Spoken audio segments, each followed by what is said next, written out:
All right. So I have to ask you a very important question here at the start. Did you keep your promise? No, I did not.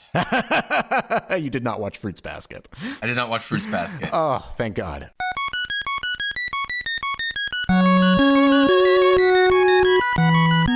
Here's the thing. So...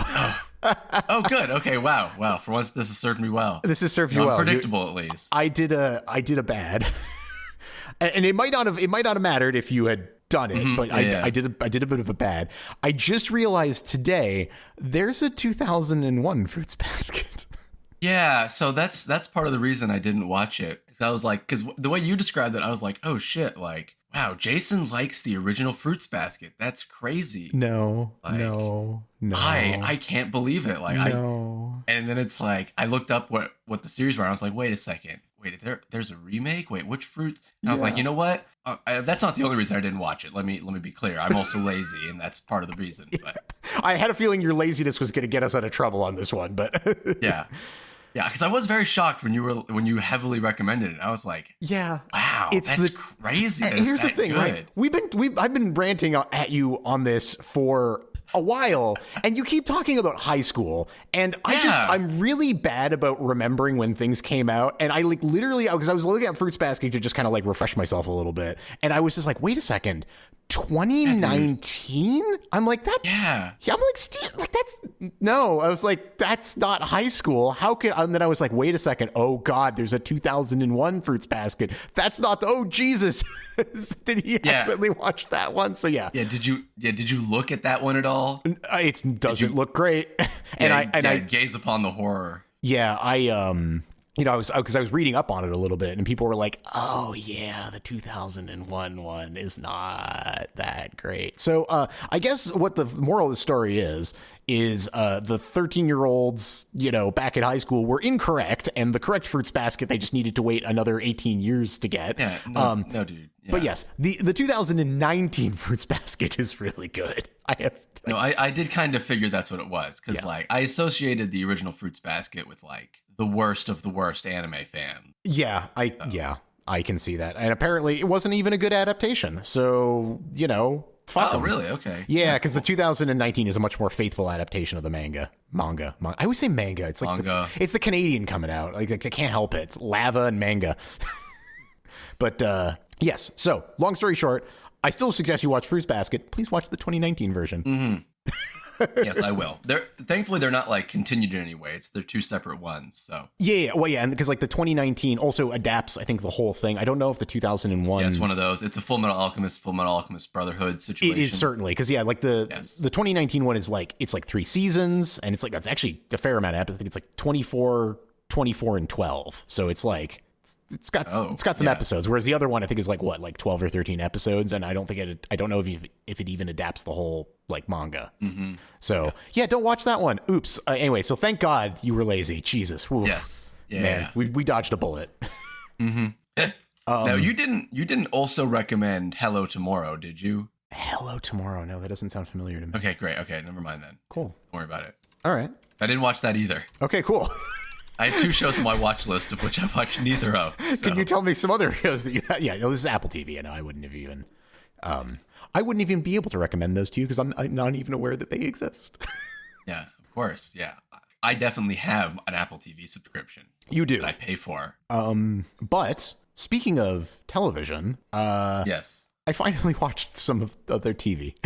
That wasn't anime. I did it. I fucking. I'm excited. Yeah, non-anime. Okay. I mean, I love anime. Don't get me wrong. Let me start out with this. I know this doesn't count to my thesis that I just put forward just a second ago, but we needed something to transition us onto Netflix. I watched Edgerunners. Oh, cool. Yeah. No, I mean, sure. Edgerunners is good. Edgerunners was great. I got like I don't know. I mean, like it was more cyberpunk stuff. It was like a good cyberpunk story. It felt like. Oh yeah, it's good. It spawned a lot of like cyberpunk mods and stuff too, which is cool. Yeah, like I think they patched some stuff from it into the game as well, if I recall correctly. Mm-hmm. Yeah. It brought some life back. It's nice. Yeah. I like it. Yeah. So I mean that was really enjoyable. Fucking that one song. Good Wham anime. Wham. Oh yeah, anime. the song. Yeah. Sorry, run that by me one more time. What's a Wham anime? Oh, it's an anime that like the last episode is like a Wham episode where it's just okay. Oh, the gut punch. Oh my God. Oh. Okay, fair enough. I felt so good before this, and now I feel so horrible. It's like anime is really good at that. Yeah, and I mean that one particularly was boy. I mean, like it was just like it's like you watch it and you're like, okay, like clearly this is not going to end in a great place, but man, they really just like they really smashed it home how bad things were going to go. I mean, if you played the game, you knew it wasn't going to end well. Well, yeah, I know. So, I mean, I guess, I'll put the spoiler tag, obviously. But, like, yeah, as soon as I saw Adam Smasher, I was like, well, I know that this is before the game, and I know that he's alive. So, and that you kill him, so he can't die here. Yeah. Did you ever watch Arcane? Oh, yeah. Okay, good. Yeah. I'm waiting for that to come out, to come back. I don't know when that's supposed to be. Eventually. So that was your transition show. A good choice. Yes, and yes, the song got fucking stuck in my head for weeks. It's so fucking good, man. Like, holy shit. Like, it's like because you had your playlist going, and I was like, oh, I just want to sneak. I really want to stay at your house somewhere into this, so I can listen to that as well. I understand why you would, but if you don't have the show, it has absolutely no emotional weight to it. But when you have the show, it's like, okay, now I'm just walking on the moon and crying. Well, I'm pretty sure I avoided putting any cyberpunk music in on purpose because I figured you would have heard it all. Oh, fair enough. So yeah, there's also that. Yeah, that's true because like it's also in the game. I don't think I ever really listened to that radio station, but like it is. It is. Yeah, I love that song. It's so good. So good. It's never going to end up on a mixtape for the podcast. No, fair enough. But then we watched Sandman. Oh my God! Yes, tell me all about it. So honestly, like, okay, so at first, right, I was a little bit like, I wasn't 100% sure about it. Like, I was enjoying it, but I was kind of like, okay.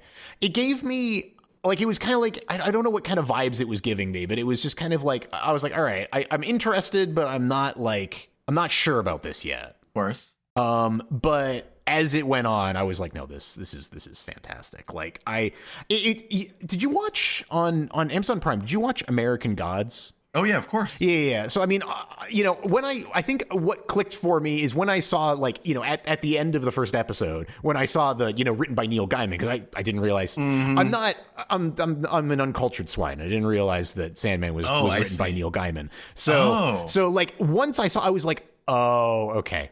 I understand why this is the way that it is. Because I like American Gods, and like, but it was like, it has a very specific flavor to it that like I was like, is this like ripping off American Gods? I'm like, no, it's the same guy. Like, it's not mundane urban fantasy kind of stuff. Yeah, it's not ripping it off. It's the same guy doing what he does. So I was like, oh, okay. So like, I think that was part of what I was getting. I was just like, is this like an American Gods ripoff somehow? Or I didn't have that thought specifically, but once I saw that, I realized that was what was going on in the back of my mind of why I was like, it was kind of like weird, and I wasn't really sure how to make it. Like what to make of it yet, but yes. So once that kicked off, I was like, okay, this is great. I mean, this is a fucking great show, and yeah.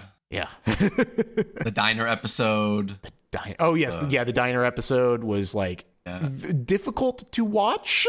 Yes, of course. Yeah, definitely. I'm trying to think what else. But I really enjoyed, and the one that really stuck with me was the going through like every 100 years, like the guy that doesn't die. Yeah, of course. Yeah, yes, that's my favorite part too with Hobbs. Yeah, it's so good. But like, you know what that honestly makes me. I got kind of like adult Doctor Who vibes. Oh yeah, no, 100%. Okay, yeah. All right. So I'm not crazy on feeling that way, because I was like, is this adult Doctor Who? Yeah. What I'm really excited for is season 2 when they do way more Shakespeare. Oh really? Okay. Yeah, they like. I won't spoil anything. I mean, I assume you are familiar with the comics, and so you know everything that's coming. It is top 3, if not number 1 comic for me. So yeah. Wow. Okay. Interesting. It's. I mean, you should just go look up. Let me actually just. What do you mean? I can just do it right now. Let me just send you a couple panels from the comic.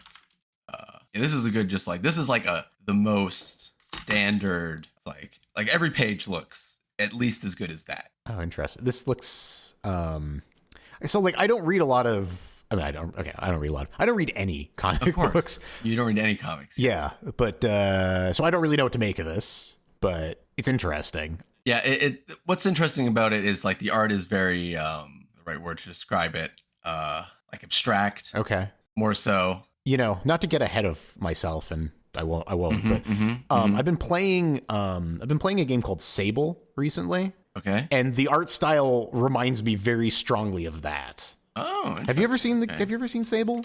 No, but I'm looking it up right now. Oh, okay. No, I mean, I've seen games like this. Yes. It's that, it's like, Oh yeah, no, I've definitely seen this game before. Yeah. And like, it just reminds me of that quite a bit. Is like, it's, the line work in it and like the kind of like very like bold like colors in it, where it's just like everything is just very like, okay, this is this color, this is this color, this is this color kind of thing. Giving me huge vibes off of that. And so I don't know what that art style is called, but it's neat. And that game is neat. Yeah, this looks good. Did you ever play Breath of the Wild? Sable. No, because I don't have a Switch. Oh, shit, I gotta get you a Switch. Maybe early birthday present. I mean, I have a Switch in the house. Chandler has one. And Michael. You gotta play Breath. Well, okay, so long story short, Sable is the, it's like the exploration and like side questing kind of stuff of Breath of the Wild, and like the movement mechanics. So like the gliding and the climbing on stuff, like climbing on whatever you want. It's that, and just without the combat. That's what Sable is, and it's cool. Really good so far. I mean, I haven't played very much of it, but like it's just like a chill explore and do side quests game. It's fun, and like you ride a hover bike over the desert. Like, I mean, what's not to like? Yeah. And that sounds good. And the animation style is really weird because it's like the game runs, well, it's kind of poorly optimized. So it like when it runs at 60 frames per second, which it normally does, but sometimes it chugs for some stupid reason. Yeah. It's got the fucking, jank syndrome where it's just like, why it's like this game is not complicated to run. Why is like my video card having trouble with it? But anyway, put that to one side for a moment.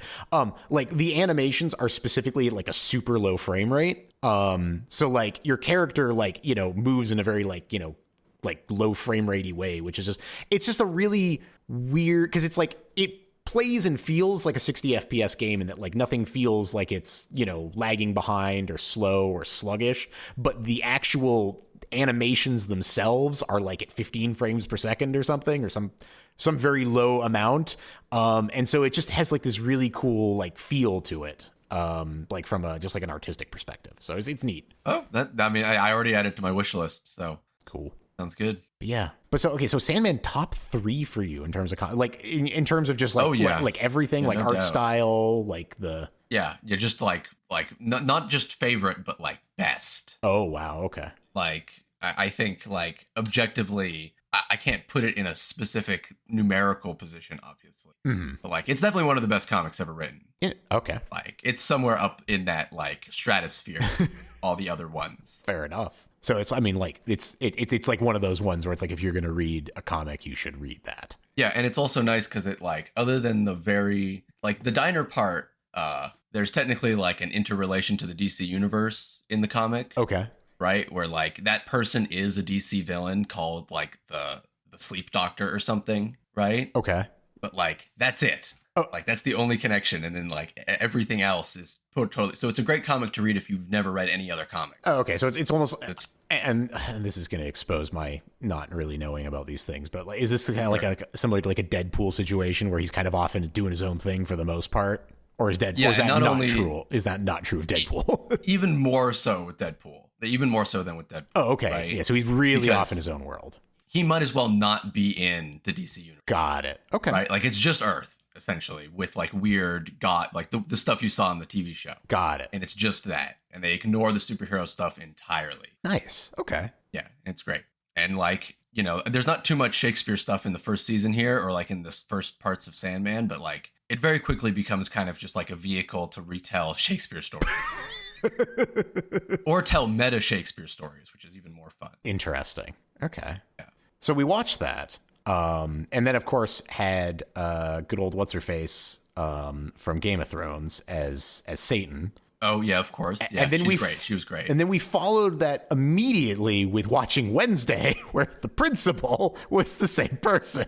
Yes. Yeah, I mean, she's great. No, she's great. She was fantastic. It was just so funny because it's just like literally, It's like we put this one show down and it's like, Satan's here.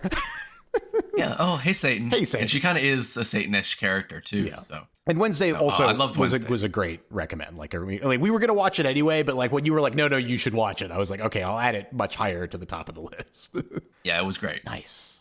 Yeah. So yeah, Wednesday really good. And right now we're watching. Have you watched Carnival Row? Nope. Oh, okay. It's on Amazon Prime. Oh, okay. It's good. I like it. I mean, like, there's only so like we're like 2 episodes away from the end of season 2, which I understand to be the last season.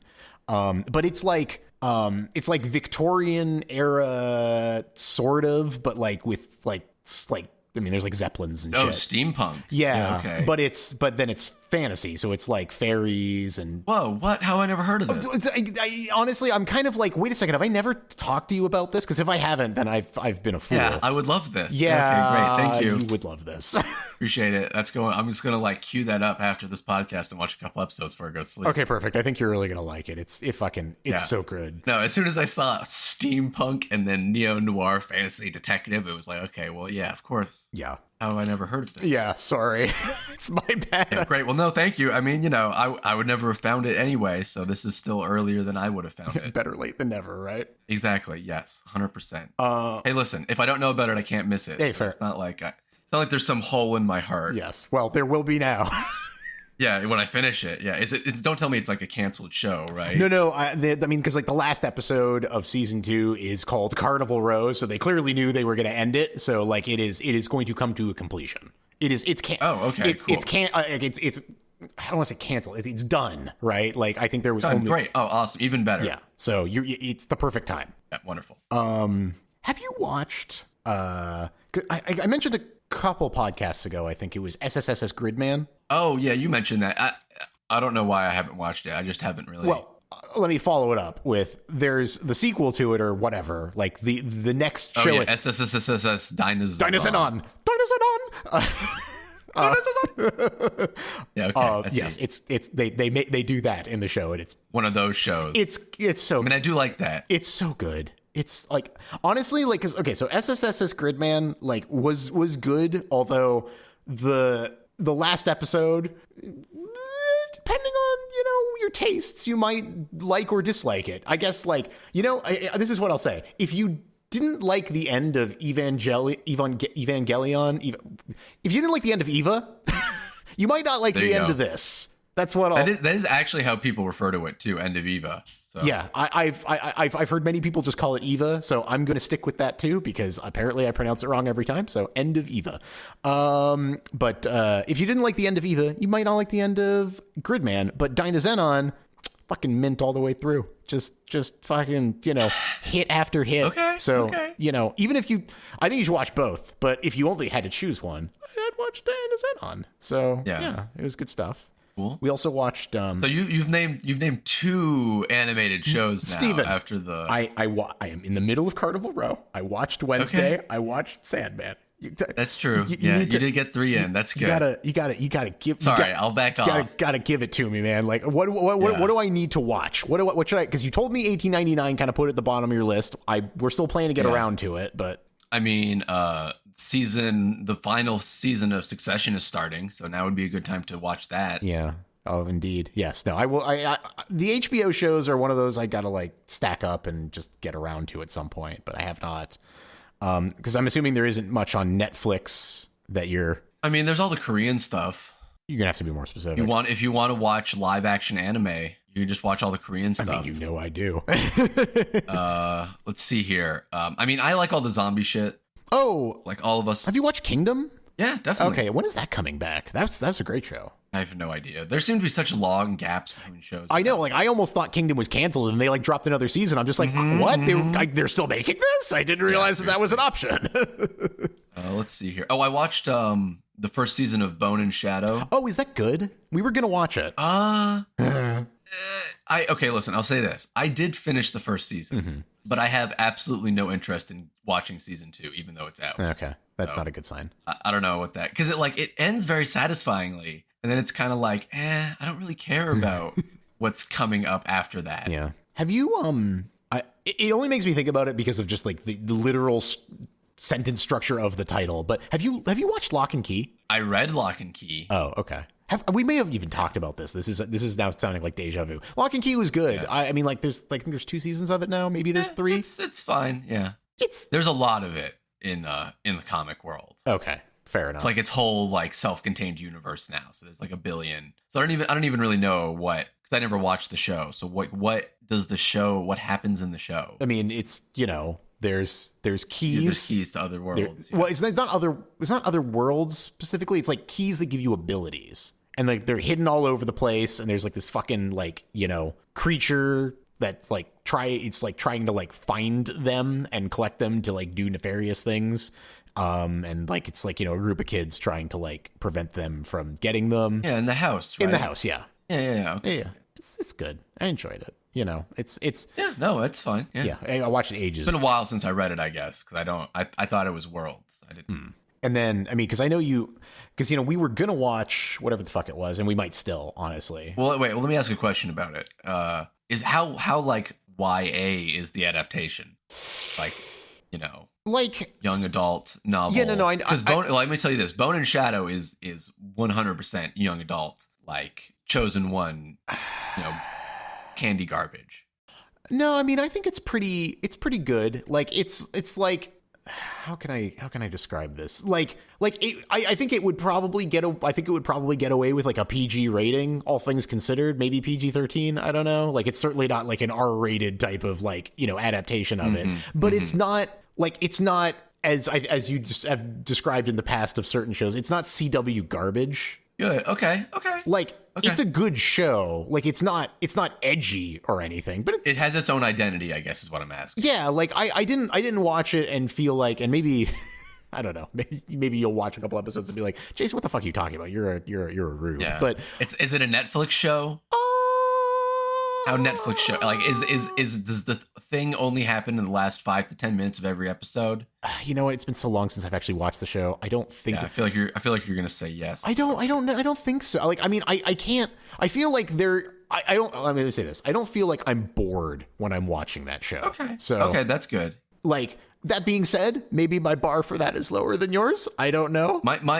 My standard is ultimately the Breaking Bad train episode, right? Because like the train episode.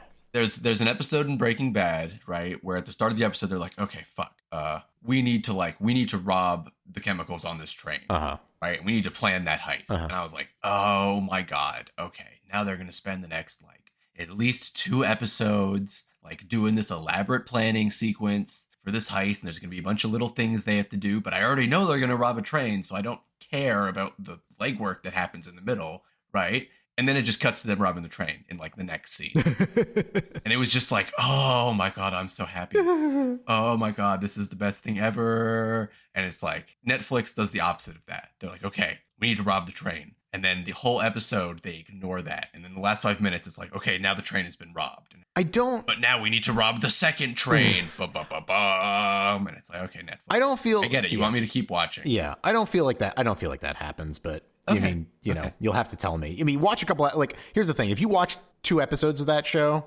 I don't feel like you're going to, like, you'll either know you're in it or you won't. That's it. Sure. Okay. That's good. It's consistent as shit. It won't make me wait. Yeah. There's no build up. It's just like the show is what it is. I think it's enjoyable and watchable, but if you don't think it's enjoyable and watchable, you will know right away. Okay. Yeah, cool. Shit. We did fall back into old ways, so we have watched more anime.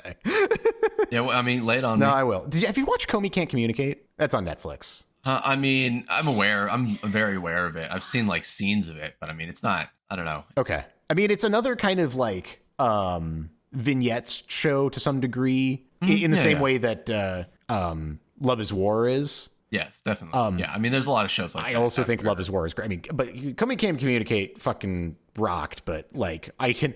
No, it's, yeah. And apparently people have been begging for an adaptation of it forever. So people are crazy stoked that it exists, apparently. Her face was known to me. Yeah, for sure. I found it hilarious, like laugh out loud hilarious, which I don't always find. Oh, really? Yeah, okay. Like I was on frequent occasions like losing my shit over how funny it was. So now, like, your mileage may vary on those. I mean, comedy is the toughest thing because it's so subjective. But I found it quite funny. So that one I found funny. And then we also watched, again on Netflix, Uncle from Another World. Oh, God. Did you like that? I did. I liked Uncle from Another World. Oh, my God. Oh, my. I can't take any of your suggestions. I mean, I guess, like, so you, I assume, watched and did not like it. I watched, like, I got like 6 or 7 episodes in, and I was like, man, this is like, I can't. Like, I love isekai shit, and this is right up my alley. I love the concept so much, and, like, I can't stand the uncle character. It's so terrible. I just want him to never, ever be on screen. Yeah. I can't really ever watch the anime. Yeah, so, I mean, like I said, you know, I actually found Uncle from Another World amusing, but comedy is subjective. Your mileage may vary. Wow. Here's the thing, right? I think that honestly and truly, in a lot of ways, that, like, it's just fucking, it's anime Family Guy. It's like a bunch. Yes, exactly. It's a bunch of fucking references, and the thing is it's references to things that are like my childhood, you know, and to some degree, obviously yours, but, like, you know. I fucking remember my Sega Genesis, man. I'm playing Golden Axe. Like, I'm just like, I'm obviously no, the Golden Axe scene was great. That was early enough that I got that. Yeah, I was just like, I'm in, you know, I'm doing it. I'm going the distance on that. So yeah, I mean, like, here's the thing. Was it amazing? No. I am not saying it was amazing, because, I mean, by and large, most of the episodes are them sitting watching a screen, right? It's like him showing them like a thing. And the plot became about, like, rebuilding his harem, essentially. And it was like, I refuse to watch those animes anymore. You know, like, I'm well past the point where I can accept. For the stuff that Lauren, like, has us watch, that was so tame in comparison that I'm just like, this is amusing. I like this. Wow. Ah, jeez. So yes. Okay, so yeah, Uncle from Another World. I'm not saying it was great. I'm just saying I watched it and I got a chuckle. I think that show is, like, terrible. Comey Can't Communicate, actually good and funny. Uncle from Another World, trash but funny. Trash. Yes. Yeah. So, you know, the first episode of Stone Ocean came out, like, what, over a year ago? More than that. It was December of 2021. December of 2021 is when it came out. And I kind of forgot about it. We watched, like, the first batch of episodes, and then our intention was to, like, keep going back when they were coming out and watch them. And then we didn't. You blinked, and now there's, like, 20 seasons, and right? now, so now it's done, right? Like, Stone Ocean they did it. So we watched it, and holy shit, man. Oh, wow. Wow. What a fucking... I did not expect it to be as Cronenberg as it was. Oh, really? Oh. I mean, I have you read Stone Ocean? No, I have not. I don't. Okay. Never. Yeah. You know, I feel like in the past, like, because JoJo's always pretty fucking violent. And, like, this was, like, body horror-y violent in a lot of ways, which was hilarious and that's weird. Cool. So anyway, Stone Ocean, it was great. But yes. So does that only happen in, like, the New World part? In the New World part. Yeah. Stone Ocean to the New World. So. Oh, there's more Stone Ocean coming out. There is? Yeah, I don't think it's aired yet, actually, now that I'm thinking about it. I think it's coming out next month, I guess. What? Like the 7th of April. Is it like a movie? Right? I don't know. Because I was under the impression, because, I mean, everything that I understand about Stone Ocean is that it was the end of the continuity. Stone Ocean. Stone Ocean's the name of the anime, right? Yeah, JoJo Stone Ocean. Oh, I'm sorry. You're talking about JoJo's. Oh, what? Oh, you're talking about Dr. Stone. Dr. Stone. I'm sorry. Yeah, Dr. Stone. Wow. Okay. Yeah, sorry. Stone Ocean. So, JoJo. But also Stone Ocean is not the end. Well, is it not the end of the continuity starting with, like, whatever? That's what kind of. I understood it's like Phantom Blood through Stone Ocean is a single continuity, and then he broke that continuity, and it's an alternate universe for Steel Ball Run. I mean, that is true, yes. Okay. But also not true. Okay. So basically what you're trying to tell me is he went back to the other continuity. I think there's some sort of merging. I don't know. I haven't read Steel Ball Run, so don't take my word for it. It might just be a totally separate one. But I think there's, like, references to, like, it's still kind of being... It's like I don't know if this is going to mean anything to you, but it's like a DC comics, final crisis situation. Okay, I didn't know what the actual term was, but I was going to ask you if this was some kind of like DC Comics multiple universes fucking bullshit. Yes, exactly. Okay. Yeah. I didn't know what the actual word for like crisis is on multiple Earths or whatever. It's like the same universe, but like paved over. Okay, got it. Fair enough. That makes any sense. Okay, it makes enough sense that I know what you're talking about. Yeah, I think that's what it is, or I could just be completely wrong. Yes, that's JoJo Stone. That's always the fun of just talking without knowing. Okay, so going back to Stone Ocean was very body horror-y, not Dr. Stone. Yes, was not. Body I understand now what you're talking about. Yes, that makes. I was like, wow, Dr. Stone became body horror-y. I gotta watch that now. It's not even out yet. Awesome. It's not even out yet. Yeah, that makes way more sense. Okay, cool. Yeah.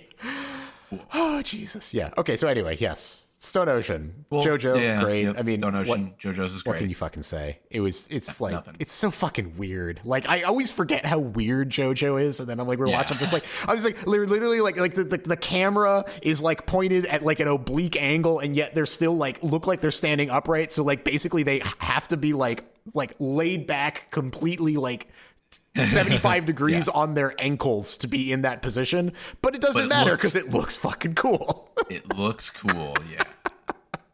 The best. Yeah.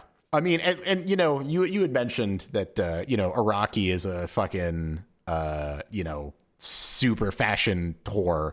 Yes. And it was hilarious because it's like we were watching and I was like, because most of the character, like a lot of the characters in Stone Ocean, like they have like song names, I mean, you have like fucking, the weather report and you have, whatever. Sure. And so I was trying to like explain those to Lauren, but then like there was some, I was like, wait, I've never heard of this. And Lauren was like, wait a second.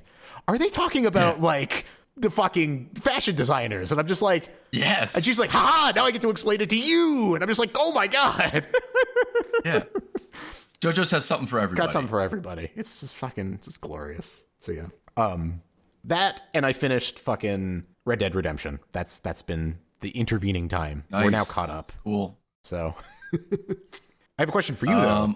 How is fucking Harry Potter? Hogwarts? Yeah, I was going to say, well, it's on my list. I did not finish it. That's my answer to that question. I kind of had a feeling that you were going to say that. Yeah, it just at a certain point the like pure Assassin's Creed-ness of the game weighed too heavily on my shoulders for me to have any desire to complete. Yeah. I was like, no, I'm good. I don't really because my roommate like finished her game, and so it was like, okay, I know what happens now, and like I was kind of fueling myself with the insane notion that like the game was gonna like give me more interactivity in the story at some point, even though I knew that wasn't true, of course. Yeah. And then like when she was like, oh yeah, there's like a good ending and a bad ending, but they're both bad because you're essentially a fascist this whole game. It was like, okay, well, it's like because I wanted to side with the villains because they're like, well, of course you did, Steven. They're an oppressed people that are like, no, actually, in this game, they're like an oppressed people who are rising up against like the evil wizards that are essentially keeping them enslaved, right? Well, then why are you trying to side with them, Steven? That goes completely against your character arc. Because they're also evil. They're also really evil. They're like using the like hate magic to fuel their rebellion and like, whatever. But like they're also correct. And like the wizards are snooty about their evilness. And so I'm like, I like the underdog evil, You're nothing if not consistent, I guess. Yeah. So then I realized I couldn't do that. And it was like, okay, I don't care anymore. Also, using hate magic to fuel the rebellion sounds like some kind of fucking like weird like black metal album title. Yeah. Oh my God. You should make that song now. Yeah, right. Yeah. Using my hate magic. It sounds. Have you ever hate magic fuels the rebellion? Have you ever heard of the band Pale Swordsman? No. Oh, okay, never. Hang on. Pale Swordsman. Yeah, I think it's Pale Swordsman. I think I have this right. Hang on. If not, I will. Yeah, Pale Swordsman. It's all of his album covers are just like, it's like he would have to make that song because you have to just look up Pale Swordsman, like literally the first thing that you see. Is it the guy sitting with the rose? The rose and the sword? Like, yeah, okay, I need to like, awesome. Yeah. That's the coolest thing I've ever seen. I mean, that's so cool. Fucking Pale Swordsman, man. Like, it's just like, it's just glorious. It's like, how could you do any better? That's a man right there. Yeah. for sure. He's a pale swordsman. So I'm gonna have to add this to the chat here real quick, so I remember to link this picture. But full album premiere. No, I'm gonna listen to that. Pale swordsman. I mean, it's just black metal. Like, pale swordsman. If you don't like just raw. No, I'm not gonna like. They're Ukrainian, which is awesome. Oh, that's cool. Oh, nice plus. Yeah, it's always a plus. So yeah, pale swordsman. It's a thing. Yeah, my only other thing was that I other than the other things I've been doing, I also got back into Magic a little bit. Oh shit, nice. Playing Magic. Like actually actual Magic the Gathering cards. with the cards. Yes, with actual cards. Christ. Yes, I'm playing Commander. Yeah. Nice. Yeah. I mean, thankfully I still have all the old Magic cards, so I just cobbled together a green deck from that and some cards I borrowed from my roommates. Oh, nice. So do you have all my old Magic cards as well? I do have all your old Magic cards, even the like protection from white in its like little case. And oh, nice. Yeah, everything. And don't worry, I looked up card values already. They're worth cents. Oh, I'm sure. So don't worry about it. Godspeed. They were worth anything. I would have cashed in. Yeah. The only thing I remembered is I had all of the circles of protection. I thought maybe I'm wrong on that. No. Well, if you do, I don't have all. Okay, then maybe I was trying to get all the circles of protection and I didn't have them all. Yeah. You have one for sure. That's in a case. But really? Okay. No. Wow. All right. Interesting. Cool. Nice. Yeah. So like, I mean, how hard is it to play Magic? Like, very, very easy. Really? Okay. I mean, I guess we were not smart children. Yeah, I know. I mean, I've played like the like PS3 version of it or whatever. Yes. And I was just like, shit, man, I have no idea how to keep track of all of these like rules, of like what all these different things do. Because I mean, like, not that Warhammer 40K, which I do have played, haven't played in a while, but, used to play quite regularly, has quite a few rules, but yeah, it's not so bad. It's not so bad. I mean, they're definitely like, we have had instances where we were like, okay, we just did that wrong the whole game, but that happens. Yeah, I mean, that's part of the fun of it. As long as you're consistent within the game, it's fine. True. Yeah. I mean, that's part of the fun of it sometimes. It's just like, oh, well, we fucked up. Yeah. Oh, well. Okay. Like, oh, that doesn't actually do that. Yeah. Are you any good? Oh, yeah. I mean, I don't really want to like buy a bunch of cards to like optimize my tech. Yeah. That's a recipe for but no, the last game we played was very good, and I think I'm getting the hang of the like way you play. So I don't think the deck is going to matter too terribly much, because I think we're all ultimately equally terrible. That's the best way, honestly. Yeah. Chandler's probably the best, just because he always seems to take that position. So I'm just going to assume that he is right. Yeah, I mean, but it's close. The friendly games are always the most fun. Like. Yes, exactly. I'm hoping it doesn't escalate too much further. Yeah, I mean, like, cause on the same subject of like, when I used to play 40Ks, like the best games are always the games that I like played with like people that I knew. Whereas like you go and you play like at like the stores, and it's like people that are like have min-maxed to shit, and it's just like, yeah, okay, cool. Obviously you can fucking steamroll me, No, there's literally like cards have salt ratings. Okay. It's like, how salty does it make you to play? Okay, like, I was wondering if it was going to be something like that. Yeah.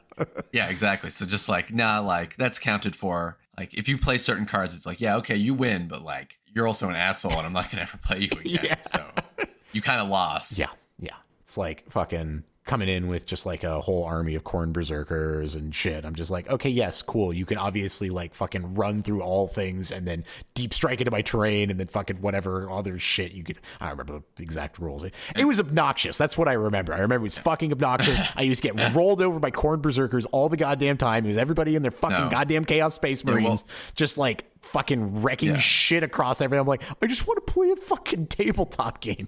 Jesus. Well, it's also fun because it's not just one-on-one. We do like it's free for all against multiple people. Oh shit. Okay. I didn't even. Yeah, because it's Commander. So okay, maybe I don't understand what Commander is. And you essentially have like a legendary monster that doesn't go in your deck. It just sits in a special slot, and you can essentially always bring it into the battle. Okay. And so you have like a guaranteed like ridiculous, like my effect is I bring a monster into the field, and in essence I essentially have my opponent's mana and double my own mana like instantly. Jesus. Which allows me to just do a bunch of stuff technically, right? And it's really good. And it's just like everyone else has their own, like my other roommate has one that like it just exponential goblins, right? It's just like, oh, I have 4 goblins. No, I have 8 goblins. It's like that rice story, right? About like the grains of rice on a chessboard but with goblins, right? It's terrifying. Oh, that's right. Yeah, it's absolutely terrifying. And so like it, okay. you have 4 people and you kind of all have like a political like game of like, okay, well, I'm not going to attack you with my monster, so like you better not attack me. So it kind of slows it down a little bit, makes it a little more even. No, fair enough. Okay, so when you said commander, I didn't realize that was a game mode. What I assumed that meant, like, I honestly, my head went to, oh, okay, that must be one of like the planeswalkers, and I'm just not remembering this right. But okay, no. So you were like, when you said I play commander, I thought you meant like that was the person you were playing. It's the most up to date version. Like it's the current like patch for Magic, but it's cool because you can just use any cards you want. So like even the deck I have with all the legacy cards we have, right? They're like, 25 years old. Like it's a legal deck. Like I could go to a tournament and play it. Oh, okay. Yeah. Because it's a casual version of it. It's not something. No. It's just like the way it's balanced. It's like they've banned certain cards, right? But like everything else is kind of fair game because the commanders are so like, good. Oh, okay. So I'm sorry. I was reading the wiki on this and at first I saw casual multiplayer format, but then I see, okay, there's an official banned list for the commander format. It's maintained by there's a whole thing. All right. Of course, it's Magic. Yeah, there's a whole thing. There's always a whole thing. I'm sure I'm barely scratching the surface. Of course. Interesting. That sounds really fun. I like that. Yeah. Okay. It's funny that you mentioned that because I'm just remembering one other thing. I haven't done it too much, but I got kind of like, I got sucked into watching Risk videos. Sure, yeah. Because apparently there's like a free online Risk that you can get on Steam. And it's pretty popular and it's like a thing. And there's like a lot of like Risk streamers and shit. So I was watching people play Risk. I was like, okay, that looks like a lot of fun. I'm going to go play some Risk. And dude, I got to say, honestly, I think that people suck at Risk because I am winning a lot of games. Honestly, but it's what you're talking about though, where it's balanced by the fact that it's like, there's other players and everybody's kind of playing against each other. So it's like, sometimes if you can kind of fly under the radar a little bit, like you get to a point where it's just like, they're going to start fighting each other and you're like off in fucking Kamchatka. Like, I got 50 armies. What up? Yeah. Just if you just sit quietly, that's powerful in of itself. I've played a handful of games, but there were several that I played where like I was decimated in the early game by like by like some 4-year-old that like just decided to like suicide into me. Of course. And so like then I just like I was like, all right, I'm not getting a continent. I'm gonna go park myself in a territory and I'm gonna just amass troops and wait for these other 2 idiots to fucking kill each other, and then I'm gonna swoop in and win. And that strategy has I have of all the games I've played, I have not got less than second place in any of them. Nice. Well, hell yeah. So yeah, Risk. It's pretty fun, but it's like I like that kind of format where it's like it's not one-on-one. Yes. You might want to check out territory.io if you like that. I've heard of that. What is that? Yeah, you might like it. I don't know how to describe it. It's like that, like, did you ever play the bubble game? Yes. It's kind of like that, but like with countries. It's kind of like Risk, but a bubble game, if that makes any sense. Risk. You don't really move. You just grow your territory and you send your numbers against other Territorial.io. Sarah, thank you. Territorial. Yes, because I went to territory.io and that was an ad for LinkedIn. God. Well, So somebody took that domain and they were like, I'm going to make some money. Yes. So yes. Yeah, well, good so for them. For everyone else, territorial.io. Territory. Yeah. You're welcome, though, other guys. Yes. Interesting. For our, like, dozen people, if. Yes. Okay. No, I have to check that out. Yeah, I mean, I love shit like that. All right. Yeah. So, shall we move on to the main topic? Yeah. So, yes. I assume we're going to use the same format as last time, where we'll do the mixtape at the end. Yeah, that sounds good to me. Okay, perfect. So then I recommended 2 albums, as I do. And those 2 were Breakthroughs in Modern Art by Six Gallery and Eklund by Eklund, specifically the 2012 Eklund by Eklund, and not the other Eklund by Eklund. God, 2012. Oh, yeah, I know. I can't believe it's that long. Yes. How time flies. I have that right? It was 2012? Yes. Okay. I was about to feel silly if I didn't say that. So, yeah, I mean, podcast? I can tell you, I don't know what order I want to really go in here. Oh, wow. That bad, eh? No. Just, I don't know if I want to go good first or bad first. Okay. I would always go in, what do you have more to say about? I guess I probably have more to say about, I don't know, Echo Lynn, I guess, probably ultimately. Okay. Let's start with 6 Gallery. So okay, let's start with 6 Gallery. Okay. And that was honestly was the order I kind of expected, especially since this is a much shorter album between the two. But you got that right. Yeah.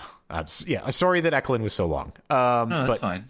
6 Gallery. Length is fine. Sometimes stuff is long. Yes. So 6 Gallery is, I mean, it's a math like emo band thing. That's a good description. Yeah. Yeah. Similar. I throw some sort of metal in there a little bit too. It's somewhat too. I mean, honestly and truly, this is just like more of my bread and butter. So, did I recommend this because I thought you were necessarily going to like it? I think sometimes I get away with math rock with you because I know you sometimes I just have listened to enough math rock that it has to be like, it's got to have some sort of thing going for it.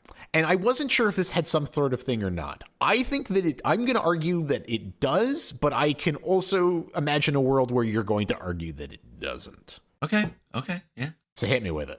Okay, yeah, I think it does. Wow, okay, awesome.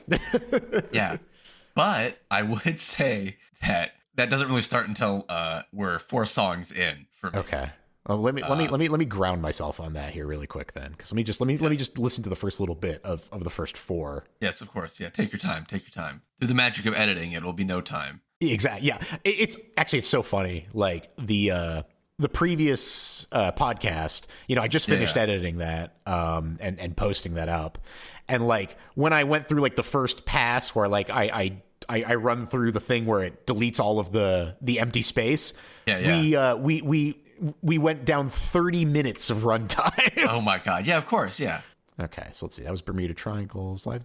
Okay, interesting. I'll be interested in what you say about that, because for me, I don't know that I'm going to agree, but let me hear you out. Okay, so I mean, the first song is very clearly just like the first song being Bermuda Triangles here. Yes, is like it's just math rock. Yeah, I don't know what else I have to say about it. Like, I mean, to me, that first song almost has like the same kind of just like franticness of like Protest the Hero, and I figured you were probably going to be like, on that one. Yeah, it's just like, I get it. Your fingers are moving very fast over the board of the guitar, and it like makes a very pleasant like trilling noise, and like I get it. You can do it the whole time the song is playing, and I'm not impressed by that. Like, so stop doing it, please. This song does not really stop doing it. Like even in the slow parts, like he's still doing it. Yeah, and he's like, it's just like, please stop, please. It's like it feels like it's drilling into my brain. That's so funny, man, because it's like, for me, like you're like, I'm not impressed. I'm like, not only am I impressed, I want you to do it more. Can you just keep doing it the whole song, please? So I have very little to say about this song other than like it. Yeah, it was not a great start. The first time I listened to this album, I was like, oh god. Yeah. What are you doing, Jason? What are you putting me into? I was very scared that you were going to get into that one and be like, god damn it. But okay. So I mean, this one doesn't start like too bad, right? The trilling is much slower, but he's still doing it the whole time.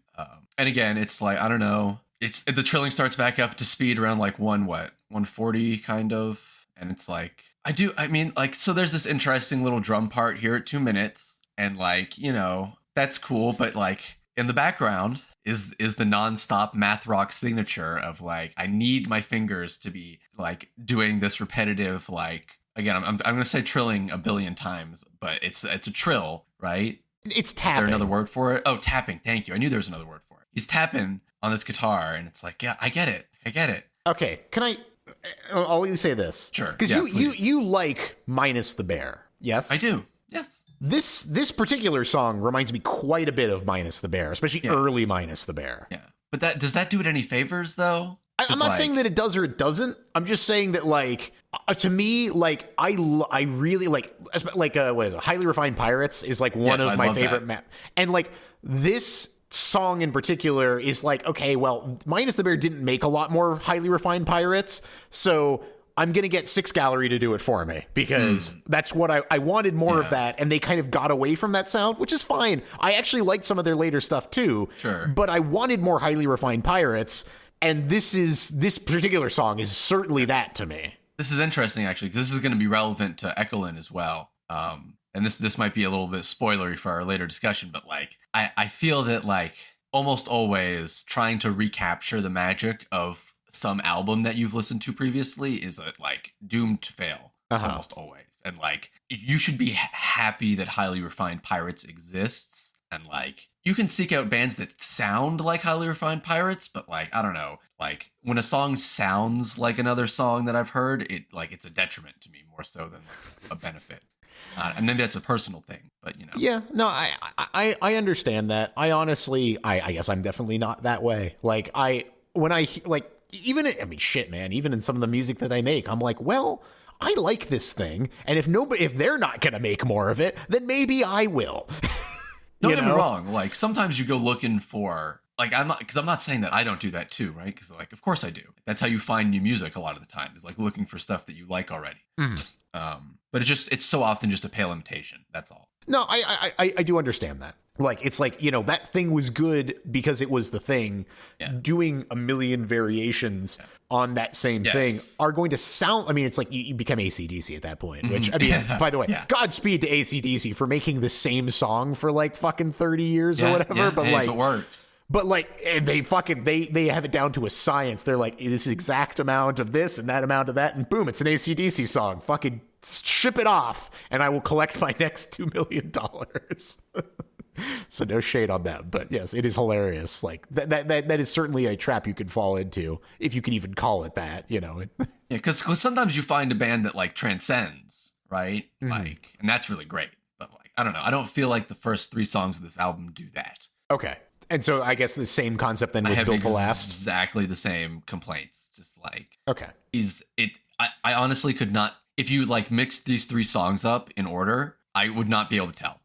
Okay, see, I would argue a Live Nativity Scene stands alone in that, and it's like I can't accept specifically that. About it. I mean, like it's so like if I listen to the beginning of that, it's got such like a laid back feel to it. It's like, I mean, yeah, there's stuff going on, but like then the drums come in, and it's like this very kind of like chill beat to it. Yeah, no, it's definitely the best of the 3. It's not frantic. Like, I feel like Live Nativity Scene is actually the one that really sticks out for me at the beginning of the album. Well, but like that tapping is literally speeding up in intensity, like the entire intro section, right? And maybe this is where you and I really differ, is for me, like, after a little while, like once the riff is established in my head, like, because it's very repetitive, it just becomes decoration. Like it's just like a wash in the background. It's like, to me, it's like to get way overly poetic about it. It's like if you're looking at a painting, right, and you notice that the background is like got a lot of stuff going on, but like there's a foreground that you're supposed to be paying attention to. Like, yeah, the background is cool. Like I look at it, but like then eventually just becomes the background, and then it's like the lyrics are the thing that come to the forefront for me, not necessarily the actual lyrics themselves, but like the singing comes to the forefront for me.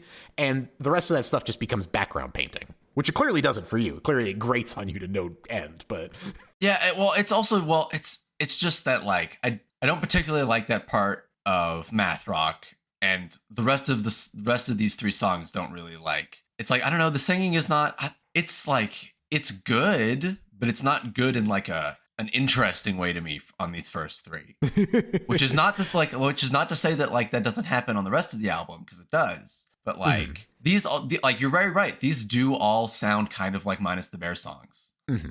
Yeah, I just want you to understand where I'm coming from. On yeah, these. no, 100%. Yeah, I get you. So then, say mate. Yes. Say Matt. Say Matt. Probably say Matt. Yeah. And this one is like the first one I feel really like stands out. So what about it? Like, after that first minute, like when he starts doing those like sort of like yeah, this one never speeds up in the same way that a Live Nativity Scene does, I feel. Okay. Like this one is like, this is the first like really controlled, like, yeah, it's I mean, and he's not, and the vocals kind of get a little clearer for this whole song. Like, yeah, except at the very end. I guess it does start getting at the very end, but even then it's really backgroundy on this song, and I like that, the tapping, I mean. Yeah, and it gets a little bit like, there's a little bit more edge to it. It's not just tapping. Yes. There's some distortion added in. It has a build up. It has like the song has like a direction that it's going. This is the first hints that there's going to be some like metal stuff happening a little bit near the end. I'm talking more like about like Smile at the very end, and I guess Glaciar as well, probably too a little bit. But And then like Eddie and the Marble Fawn. Again, I like this one. Like I think the album just gets better from here.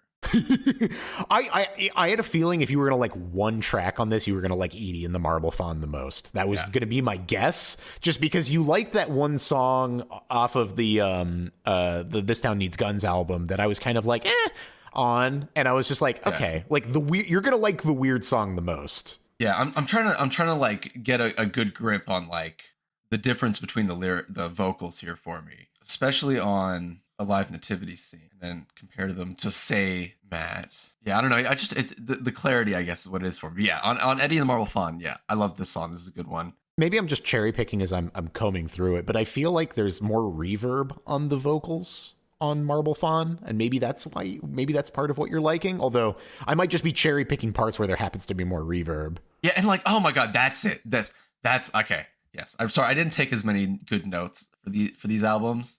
I have to remind myself. It's like listen to the they do it in like they do it through the whole thing actually. Yeah, the tapping in this. It's tri-tapping, right? Instead of dual tapping or whatever. I don't know if that makes sense. You know what I'm saying? It's like he's going through 3 notes instead of 2 through most of this song, right? Especially like you can hear it at the end. He's doing that like let's see here. Yeah, from like 2:30, I guess. From 2:30, okay. That's when it's most clear to me, but I feel like he's doing it the whole time. Oh, more 2:45. Like do. Yes. Yeah. Okay. It's like I feel like that's an interesting tapping. Like that's I wish there was more of that instead of just the like even just adding that one note into me. You know what I mean? Yeah, because a lot of the do. I mean, yeah, and like which honestly is just a function of like it's easier to like do that than it is to do. Yeah, I mean, just like mechanically, right? Because it's like, and I don't know exactly how they're playing it, but it feels like that's easier than the other thing. Well, it feels like playing the 3 notes and then like do. It feels like he's playing something on his left hand and then tapping something on his right, like do. Whereas like mechanically, like if I'm doing tapping, like usually it's like I'll play like a couple notes, like 1 or like 2 notes on my left hand, 2 notes on my right, you know, and trade between those, like do, like that kind of thing. So it's like, and I mean, like, you know, it's all just like.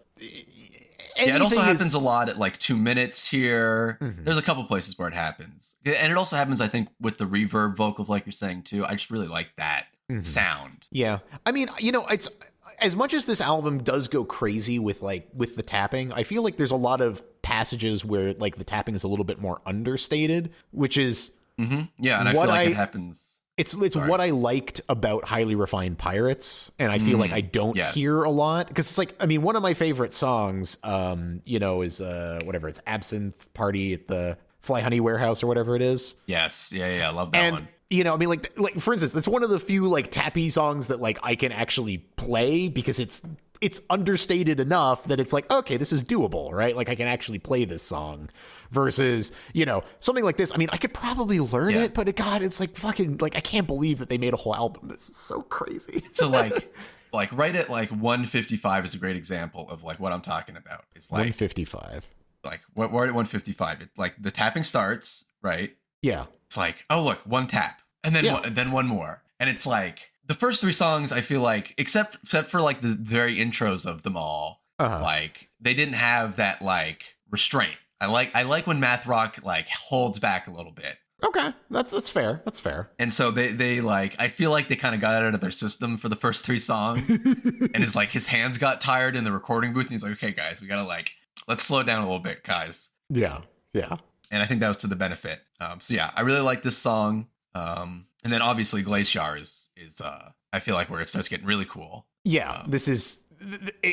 There's a lot more like rhythmicness to this. Yes. Yeah, it's not just wall of notes. There's a lot of like start and stop and a lot of like trading off with the drums type of thing. I'm just not impressed by like the technical guitar playing. And so like that's all.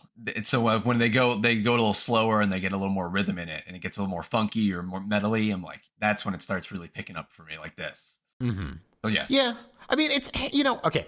Obviously, like, I do find, like, super crazy I know tapping. You like the other thing. Yeah. Yeah. But, like, you know, honestly and truly, like it's not just that I'm impressed by it. Is like I like the sound of tapping. Like the sound. I just like how it sounds. You know, it's just like I think that like because you know it's interesting.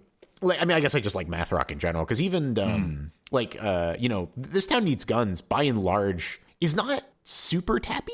Like I mean, they're tappy, right? But like a lot of what they do is more like true to the term math rock of like weird uses of time signature, not necessarily like tapping does not equal math rock. Like although that being said, like most math rock bands, it's like most math rock bands are using tapping. But like you know, I feel like when I look at like TTNG, like a lot of their stuff is focused around like weird time signatures and like more just kind of like sliding around type of stuff. Yes, which is like, you know, that's like more at the drive-in. Like, I don't know, like at the drive-in's more punky, right? It's like that punk. There's got to be something else there to like blunt the like technical edge that is math rock. Because otherwise you're literally making math rock at that point. You know what I mean?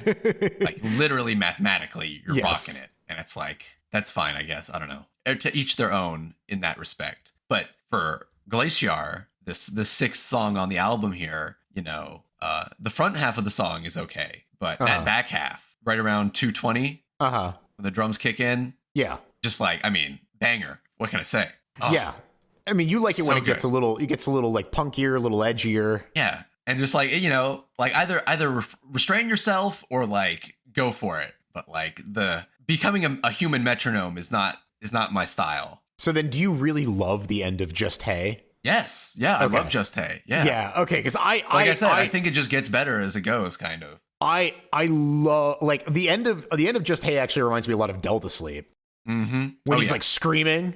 Yes, no, the vocals, Like even the vocals get better. Like he's doing more of like an indie vocal at the start, and he does more rock and metal style vocals in the end songs. Like especially like I don't have notes on which one, but I know there's a metal section coming up here on one of these songs. I mean, I feel like it might have even been Just Hey, but I feel like the end of Just Hey is almost doing is that what I'm thinking of? Yeah. I might be. I feel like the end of Just Hey is almost doing like a what the hell is the name of that song? But also I did have a question though. In like around 3:45, there's like a wah sound. Very background. Sorry, what song? Oh, Still on Glacier. Okay, you're back to Glacier. Sorry, I mean I never moved off Glacier. That like what you like what the guitar is doing, or that's what I'm asking. Is like what is that? Not the guitar, but like the thing in the background there. Hang on, let me listen again. They're like, wah. Yes, exactly. Do you think that's like just a synthesizer? I guess what I'm saying is I like that. Okay. If he's doing that with a guitar, I am impressed. Your ears are so much better than mine, man. Like that's the first time I've ever noticed that. Oh, like I mean, those are my favorite parts of songs. You and I listen to totally different shit. Yeah, it's just like if I've learned anything, it's like you and I like couldn't. It's like we both have EQs on our ears that are listening to totally different things. I have been careful my entire life to never listen to anything on max volume, right? Because like all of my friends loved listening to shit. Like you could hear it across the room with their headphones on. But it's not even that. It's like I mean, there's probably a little bit of that, but like it's kept my ears safe. I'm literally listening to the vocals and like the palm muted guitar in that spot. Like the other things going around in the background. Yeah. Like I'm only experiencing on a purely subconscious level. See, to me, like the vocals and the palming of the guitar are like purely matter of course part. Wow. It's like I hear them and I dismiss them. It's like, okay, yes, I get it. That's what's happening. Like sure. We are not listening to the same songs. No, yeah. And like all I'm really hearing is those little touches. Because that's the only part that matters to me. Is like that makes so much sense. Otherwise it's just a rock song. Like who cares? It's like this is informing so much of just like why you and I like different electronic things. Music. Yeah. Yeah. Okay, but I wanted to say because it was driving me nuts. So on Just Hey, the end of that where he like keeps like, you know, that's what you want. Yeah.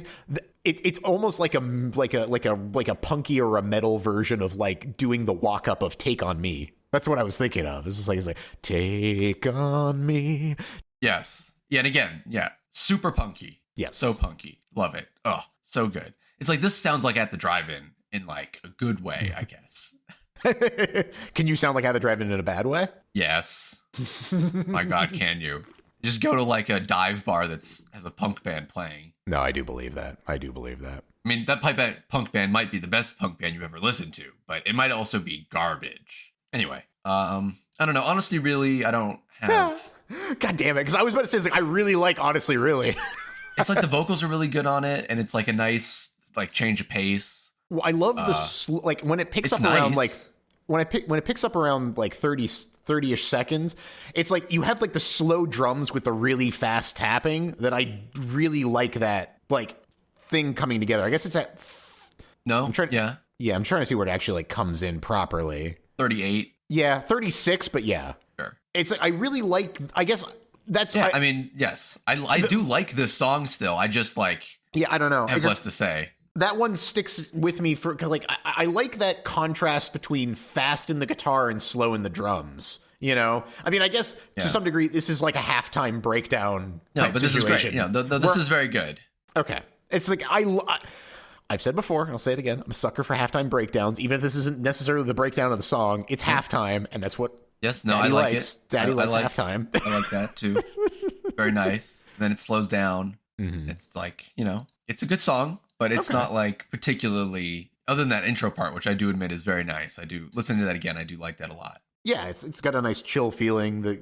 Just little tapping runs, not constantness. Mm-hmm. Yes, no, it's good. No, like I said, the first three, for whatever reason, rubbed me the wrong way. Yeah. Hey, look. I'm taking this as a win because honestly, I was kind of figuring that you were gonna not love this. So no, I like this a lot. Okay, cool. And then I especially love the last song. Without Smile Like a Switch is great.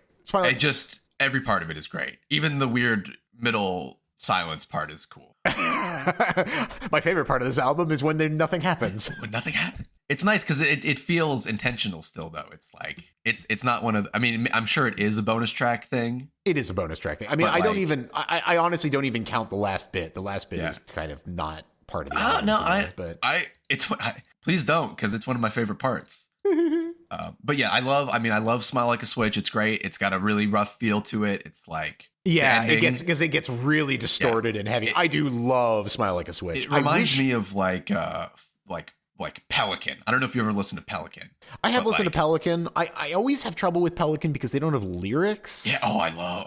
You know how I am with like metal-y bands that don't have lyrics. I'm just like, there was a point in my life when I liked that, and I just don't anymore. Yeah, sure. I mean, tastes change. Yeah, I mean, I've described it before, but basically my problem is that like I feel like almost every metal band that doesn't have lyrics, I can find a pretty close equivalent that does have lyrics that I like better. Yes. I'm not saying that's 100%, because like in contrast to like all the electronic music you started to like get me into and that I'm into, like there's so much variation in electronic bands that like I'm just like, I can't find an equivalent to this. Like, how am I going to find a fucking equivalent to Jay Dyer's? Like, it's like, there's nothing else. It's like, this is it. Don't worry.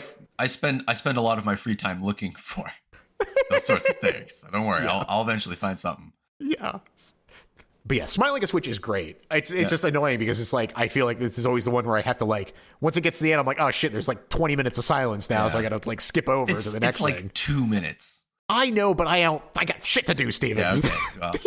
Well, I do love the ending. The whole last minute is just like, I wish the whole album was like that.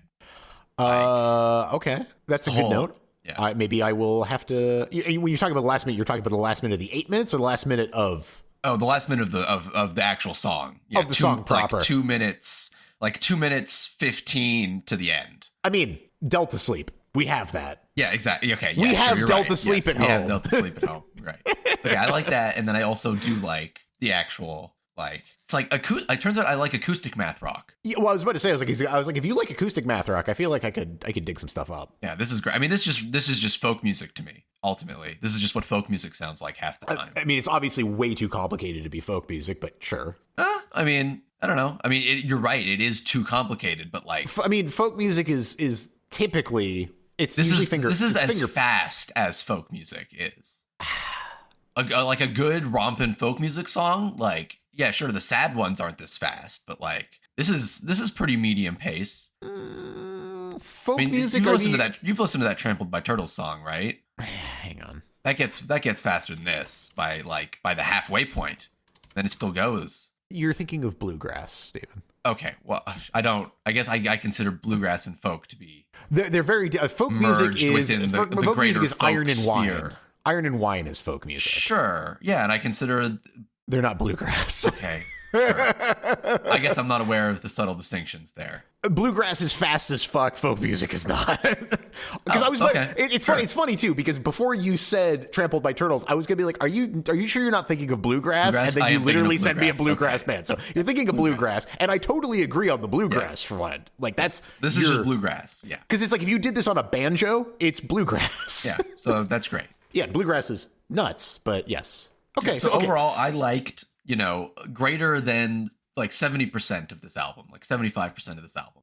I took a real chance on this one. I really like. There was a part of me that was like, I think this is different enough and interesting enough that you will like it because I think that it's just like a really interesting album. But there was another part of me that was like, you could look at this and be like, this is emo Protest the Hero.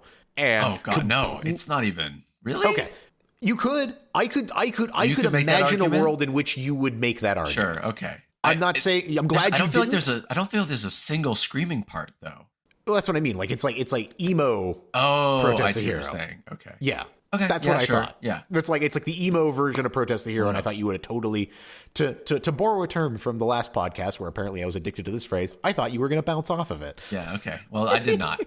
Well, it also helps that like I try very hard not to dislike both of the albums that you send me. Well, okay. Well, I guess that leads us into the second one, doesn't it?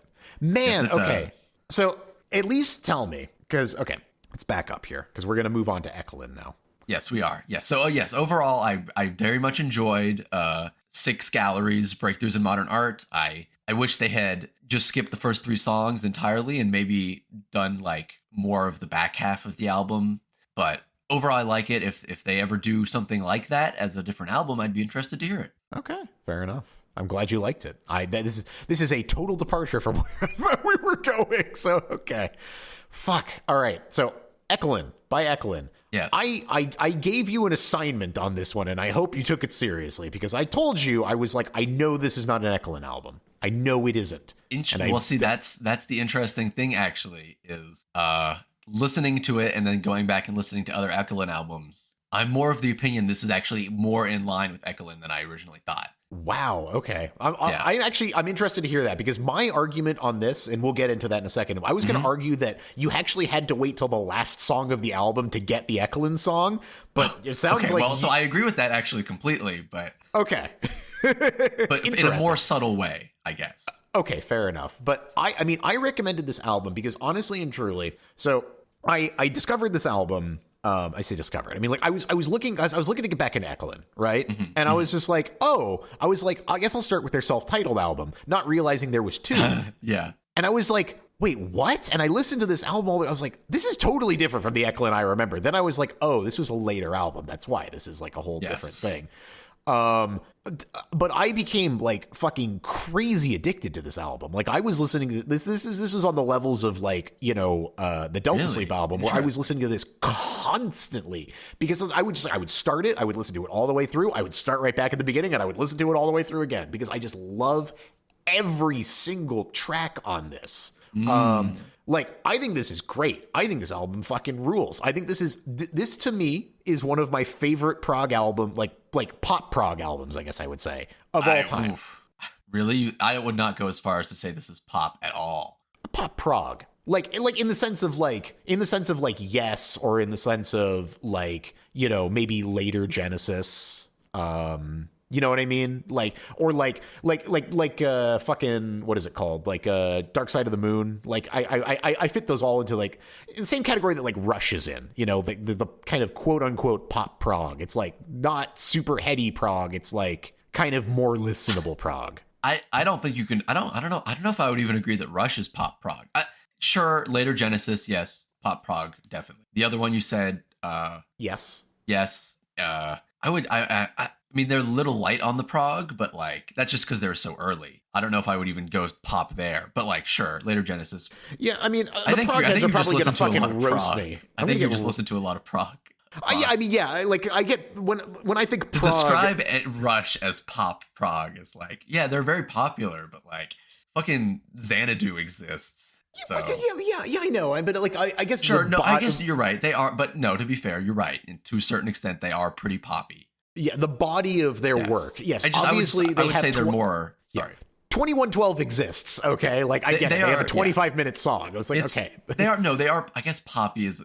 I just never heard that term. Maybe I would just say they're light on the prog and heavy on the rock. Yeah, well, that's what to me that's what pop prog means. Okay, sure. Okay, then Rush is pop prog. Okay, so I would not describe this as pop prog at all. Really, I find this so like catchy and listenable. Like I find this is like this is God. Okay. Okay, but no, hit me with it. So I mean, like, so you didn't like this album. So yeah, I didn't like this album, and at first I held my initial opinion that like this is just like garbage and nothing. You know, Ekelin was so much better in the past. But then I went and listened to old Ekelin stuff, and like not the stuff I generally listen to from Ekelin, and it was like, oh no, okay, they have sounded like this before to a certain degree. I just don't like those Ekelin songs and albums, so I just kind of forgot that this is part of their sound. And this album is kind of like they took all the things I didn't like about their band, and like sometimes those things are sprinkled in, right? And it's fine. But then like they concentrated it as hard as possible in this album. And not to say there aren't parts I like, because there definitely are. I still like Ekelin a lot. They're still one of my favorite bands. But like this is the highest ratio of like, I'm gonna be hyperbolistic and harsh here, but like this is the biggest ratio of like prog garbage to like interesting music that I think they've done since like maybe their concept album May one. So yeah, wow. There's a lot of fluff here for me. Wow, that's it. To me, this is all killer, no filler. Like there's no fluff in this. This is zero fluff.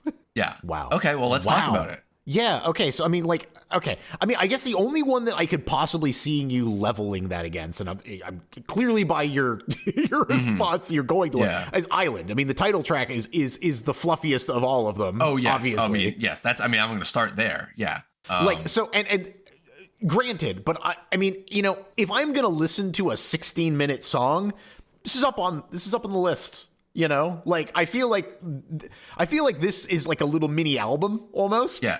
Well, that's correct. I agree 100%. This is representative of the whole album, essentially.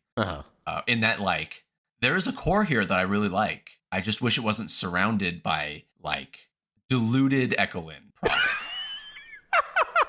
Okay. It's not that it's bad prog, right? It's just the stuff that I really like from Ekelin has. Here's my analogy that I thought of. It's like orange juice and orange soda, right? It's like there's not like it's still orange, right? It's still sweet. It's still got a little bite to it, but like good Ekelin is like fresh squeezed orange juice, and like this, and then like the Ekelin that I don't like is more orange soda-y, right? It's that more like there's more electronic stuff in it, like it's a little like, you know what I mean, more produced sounding. Whereas like I like the softer like acoustic stuff from Ekelin more. I'm actually really surprised you were going to level that criticism at them. Because, I mean, like, that sounds like a me criticism. Really? You know? That's like something I would say. And I actually like the production of this. I think that it adds to it, whereas you think it takes away, which is like, if you had asked me to guess, I would have never expected that was going to be what came out of your mouth. Yeah. Well, it's not just that there's production, right? It's the specific kind of production. Right. It's like because I spent a lot of time like listening between, because the sound is similar, right? It's very similar, but like that's the best way I can describe it. It's like there's a cleanness and a brightness to like As the World, right? That album, or like Cowboy Poems Free, right? Like whereas this sounds more like The End Is Beautiful or My or Sweet Turns to Sour, right? And so it's not like this hasn't been done before. It's just I kind of selectively forgot that was like something they did. So like it's not that I don't like this necessarily. Like it's not like this is bad, right? Like again, I was being dramatic back there, right? Like it's not this is terrible or anything. I just there's perfectly fresh Ekelin to listen to, right? I can just listen to As the World again. And so this is like I don't need the parts of this I don't like. You know. And so to talk about the specific album, though, not just talking vagaries, right? Yeah. Like, so Island, like, you know, the first 3 minutes of this song, right, are like, they're fine, I guess. I would prefer if they were a little less heavy, right? And that's a common thing I'll lay at this album. But then, like, you know, 3:30, boom, Ekelin, right? Yeah, and I love this intro. Yes. I love this intro a lot. It's amazing. It's great. I love it. It's traditional Ekelin. His voice doesn't sound quite the same, right? And I don't feel like they're quite as aggressive with their off-tuning as they used to be, right? Which I liked. Mm-hmm. They still do it a little bit, but like this feels, I mean, this does sound like Ekelin, like good Ekelin. This whole like from 3 minutes to 9 minutes, I think, right? Yeah, right? Okay. Like this is good. This whole 6 minute section, I wish they just chopped off the start and the end. Right? And that's the complaint I have about the album. Is like overwrought. It's just there's too much like Mr. like Spock's beard, yes, Genesis, like it's prog that I've heard a billion times, and like Ekelin is great because it's not that, and like to slap on an additional 10 minutes essentially of like canoodling, like prog canoodling, is like, if you like that, like, which I think you do, then that's a good thing, and like it makes the album better. Well, it's funny because I used to, and I kind of stopped, right? Yeah. And like this album to me is like, I guess, and you know, I've said this before about other albums that you have not been fans of. Mm-hmm. Is to me this is like, to you, I think that this is overly homogenized, right? Like this is, and to me this is the perfect middle ground. Okay. Yeah. Okay. Yes. I think that's exactly where we differ on this. Is like, I can absolutely see where you would level the complaint that like, this is too much like everything else. And to me, I'm like, this takes all of the best parts from everything else and then merges them together. Yes. And yeah, like, I mean, go ahead. I was just going to say that's completely right. And I also think that like, this also feels possibly like Echolin's most comfortable album, right? Like the band members themselves, right? Like this feels like what they want to play. Mm-hmm. Right. And so like, that's great. Like I'm happy that they're playing the music, like they found their sound, and like, and it's just unfortunate that like, it's not what I want. So I was trying to figure out how to frame this, because I had the first part of the argument, but I didn't have the second part of it. So because when I listen to this, what I can't help but be reminded of in terms of like a band transition, and I guess your argument is going to be that this is not as big of a transition as I'm thinking it is, and maybe this is just me not being as familiar. But yeah, it's not. Yeah, maybe I'm just not as familiar with Ekelin's body of work as you are, which doesn't surprise me. Yeah. But like, I have to compare this to when Opeth stopped doing like death metal, right? Yeah, no, it's nothing like that. No. Okay, yeah. So I thought it was as well, but it's not. That's okay. So, and that's because that was what I was thinking with Opeth. It was like, because I don't really care about Opeth's stuff past like whatever it was, past I guess Watershed, when they stopped doing. I don't really care. And for me, I think what I noticed with Opeth is like, the interesting part about Opeth is not that they were like, it was like that they had merged prog with death metal in a way that was interesting. And when you took away the death metal part, you just got left with a like run-of-the-mill prog band. Yeah. And I was like, it's a good prog band. I just don't care. It's like, I could listen to like 10 other bands that basically sound the same, and I don't give a shit. Yeah, I mean, whereas like to me, this is not that. And I think not. It is not. What I've landed on here is Ekelin had a very specific sound, and they have clearly, to me at least, I feel like they've lost that here. Like they don't have that same very specific kind of thin, very kind of strange sound to them. Yes. But instead what they've done is they've taken, at least as far as I'm concerned, they've taken all the best parts of prog that I like and put them into a little package and said, here you go. And so like, that's the thing that I was just like, okay, this is why I like this, because it's like, it's all of the parts of prog that I like without any of the parts of prog that I don't. Yeah. So I essentially agree 100% with your assessment. I just don't like the package. Yeah. And it's like, I would even say that like their sound still comes through. It's definitely not the same. Like, I think the vocalist is the key here. I think he lost some of the highness of his voice, which is totally natural. Mm-hmm. And so they had to compensate for that. And it's just like, sorry, like, I don't like it as much. Yeah. But no, like again, so Island, right? Great, love it up to relevant from 3:15 to like 9:15. Yep, like almost exactly 6 minutes. It's great. And then I don't know, it just kind of canoodles for another like 7 minutes for no reason. Fair. And like I don't know. No, I wouldn't mind it if it like I wouldn't mind it if it split itself into a 7-minute song. On the end, like there could be an extra 3 songs here essentially instead of 1, and then I would be fine with it. I would say, oh, 2 of these songs are kind of bad, and then this song in the middle is good. But because it's 1 song, I have to say instead that the song is bad and there's a good part. Yeah, I guess to me it's like, and I don't disagree. I think to me it's like it's almost like Island is an album, and then Head Right Through the Cardinal and I is a second album. Yeah, am I just really stupid? Is like that intentional? Like I'm thinking about it now. Like there's literally a 6-minute island in the middle of the song. I don't know. That could be. Yeah, that would be pretty smart if that was. But if that is intentional, then like please be less clever next time, Echoland. Yeah, like I honestly just feel like Island is its own album. Like it's so like sure, it's so just like a thing. But yeah, okay. But Head Right. Do you like Head Right? This is one of those where it's like it's so no. It's a little bit too like Spock's beard. It's like I feel like they've like slipped right into Spock's beard, right? Instead of Echoland. Like it's close. Like they're trying. Like they're really like they got like the tambourines going. And it's light and there's some like acoustic going, and it's like, but it's not tangy. There's no tang. Yeah, sorry. Can I say something? Yeah. You know what this album feels like to me? Yeah. It feels like cosplay. Yes. And I like Echoland so much that I am disturbed. Yeah. I get that. I can see why you would react harshly to that. To me, that's what this album feels like, though. It's just like it feels like they've created a greatest hits prog album to me. Oh God, yeah. I can't. I really am tired of prog in every possible respect. So. And I get but to me, this is almost like a prog victory lap. You know, it's just like exactly. Because it's got like elements of the tangent. It's got elements of Spock's beard. It's got elements of just like all these like elements. That's the problem with prog is it's already way too self-referential and like wanky. Yeah, like it's navel gazy. Like navel gazy. It needs to be like, I get it. Like they're smoking a lot of weed and doing a lot of psychedelics, so they're very mentally comfortable, and so they're not pushing the boundaries, and they're just kind of doing what feels good, and that's cool. But like, it's not as good as starving artist music. I'm sorry.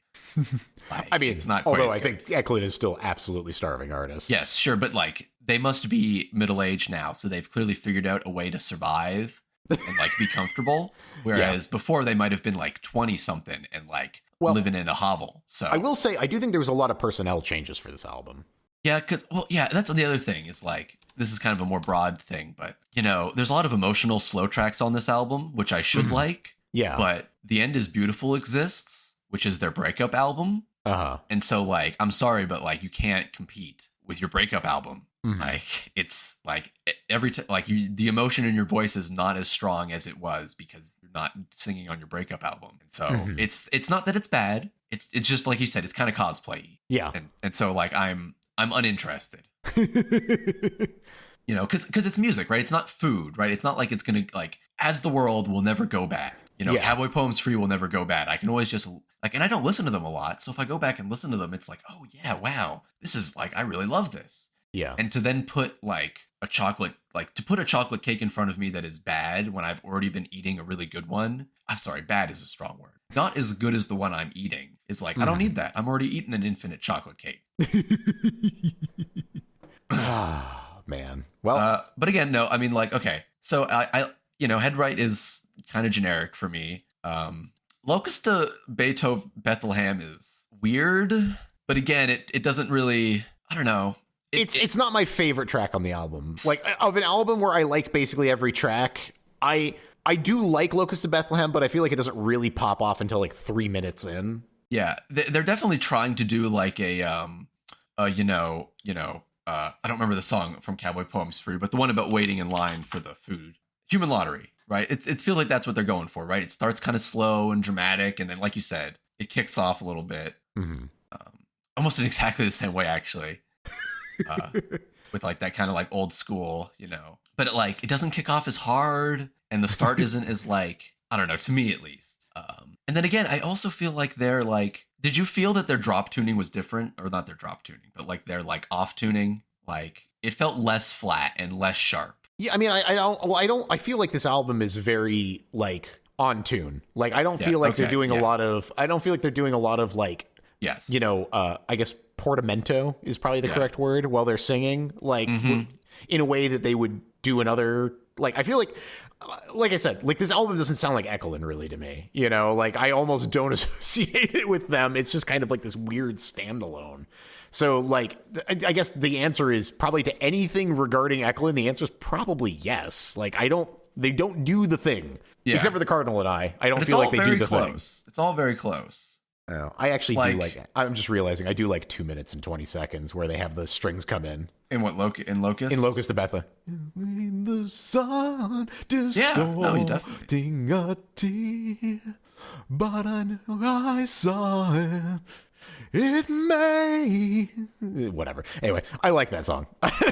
Sorry. I like all the songs on this album. I'm sorry.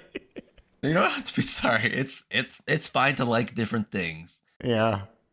You know, it's not that it's bad. It's just not the peak of perfection.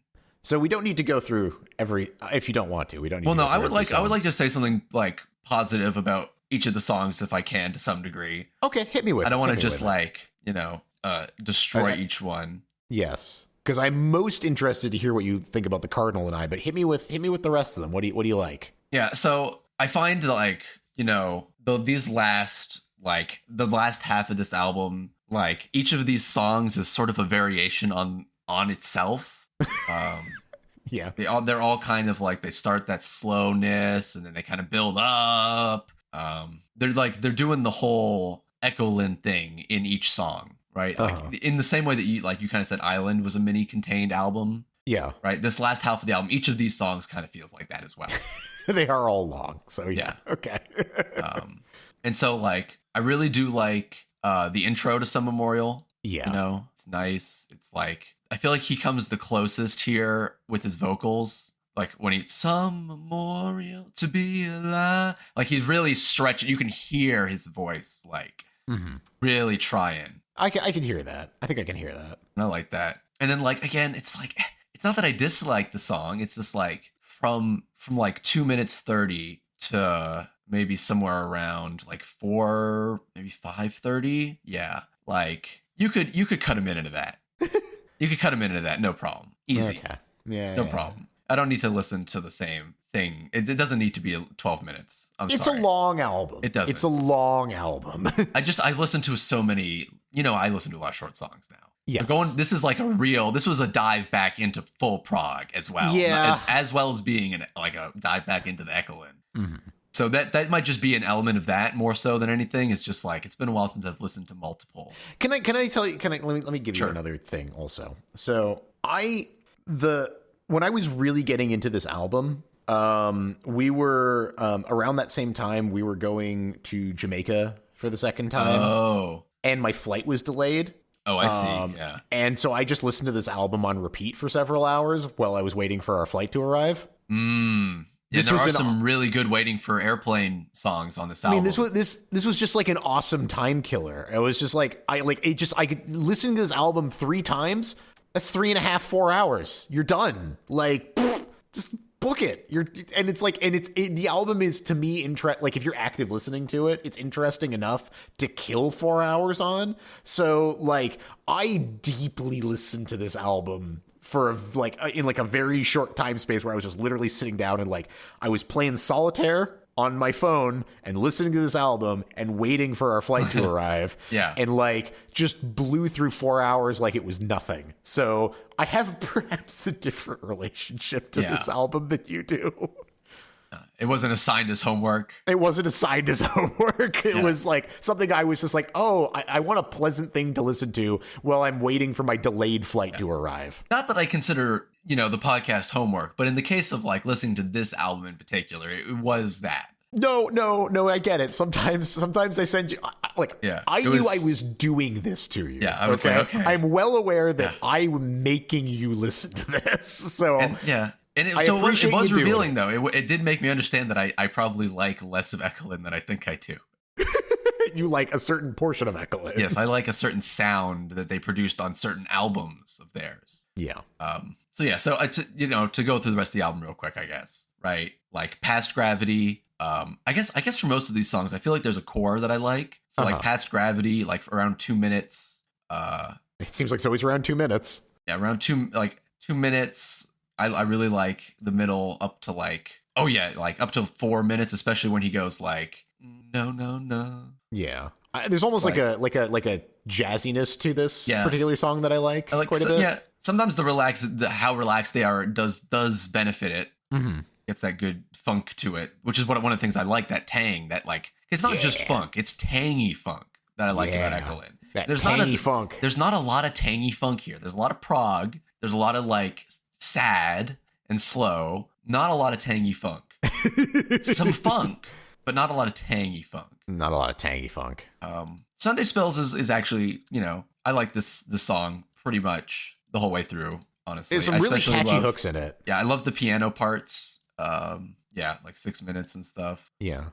This is a good one. I like this one. Yeah. She rarely goes out to find her summertime. Like, that's so fucking nice. Like, I love that. The like around 6:45 when he comes in, like it's nice because this is like, it's a nice clear crescendo instead of like the acoustic, like the electronic one they were doing. Mm-hmm. No, it's very natural. Yeah, I like this. Speaking in Lamp Black, this is a Dream Theater song. Yeah.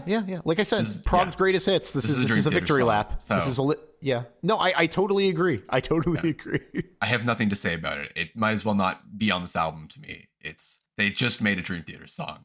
And that's cool. It's like conceptually interesting, but like they did too good of a job. Like it's a really, I think at 6:30. That's what I like.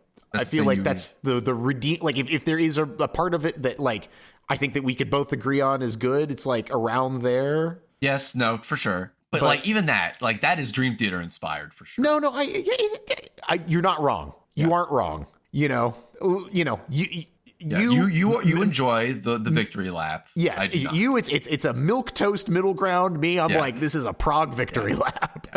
But then so then the Cardinal and I. Yeah, great. It's a great song. Okay. Yeah. Love it. This is what the whole album should have been. Yeah. Like the Cardinal and I is like at the end of the cosplay, they take the costume off. They're like, and we're Ekelin. And we were Ekelin the whole time. Thanks for coming to our show. See you guys later. Yeah, it's not quite, it's not quite the heights of the Tang, but it gets real close. It gets close enough that I like it. It's a good song. So I mean, I'd really only say that like I really just dislike, 50% of every song. 25 minutes of the album. Okay. I'll take that as a win. Bad. I will take that as a win. Yeah. This was eye-opening. I'm glad you recommended it. I'm waiting for the other shoe to drop. No, that's it. That's it. It was eye-opening. Okay. It was like I had selectively forgot about parts of Ekelin that like I had sealed away in my mind. Yeah. And like just remembered all the stuff that I really like. And like this was a good wake-up call of like, okay, like no, there's like some Ekelin I don't really like very much. The deletion algorithm or whatever that I use to get rid of all of the silence is going to take that previous silence out. But there's part of me that almost wishes I could find a way to just leave it in. Of just the like, this was really eye-opening. Pause. Jason, I'm waiting for the other shoe to drop. Pause at like 1 minute, 1 hour, 5 minutes for 5 seconds. You probably never hear that, but that's okay. Yeah. Anyway, Cardinal and I, great, good. Okay. Yeah, Cardinal and I to me is like if you did a really good job of producing an Ekelin song, this is what it would sound like. It's like it's all like doing it, but using all of the modern production techniques to make it. Exactly. It wasn't as big as a departure I thought. It was. I did not like it overall, but it's definitely still Ekelin, and it's like there's still some good Ekelin funk in there that I enjoy. So you know, the fact all's that you well that didn't, ends well. Yeah, the fact that you didn't introduce that album with "God damn it, Jason," I can't believe you made me listen to that. Like, listen, if this had been the podcast happening after my first listen of the album, yes, I hated it. I hated it so much. So it grew on you. I listened to it 3 or 4 times, and I tempered that opinion with logic and reason. Well, you know what? Because I was like, oh my God, I like, this is so much worse than old Echo. And then I went back and I was like, oh, wow. There's a lot more like electric guitar and like roughness, and like, this is not actually as weird as I thought. Oh, okay. I understand. Yeah. I mean, I've said it before. It's sense memory, right? Like, you think something is away, and then you actually go back and you experience it. You're like, wow, that was really fucking different than the thing I had in my mind's eye. Yes, very much so. It was a good recommendation. It was good. All right. Well, I'm glad that you at least gave it its fair shake. Yes. I've been so negative on so many podcasts, and I'm trying not to do that. Hey, look, the negativity is the thing that gets the I know. conversation going. I'm still trying. That's why I still had the really controversial take at the start. Got to have the controversial take. Yes, it's very important. All right. So shall we move on to the mixtape? Yes, let's do a mixtape. The Gargantuan Task. Yes. So, do I even need to give you a thumbs up, thumbs down on this? I think I probably do. Let's go for it. I'm gonna say I'm going to, but it's gonna be mostly thumbs up. I think, okay, you know what? Let me just cut to the chase here. The only 2 tracks that I think not 100% on, were, the second track, the Vashti Bunyan. Okay, sure. Yeah. Which, by the way, you cheated. That was technically 2 songs, but I'll let that slide. Yeah.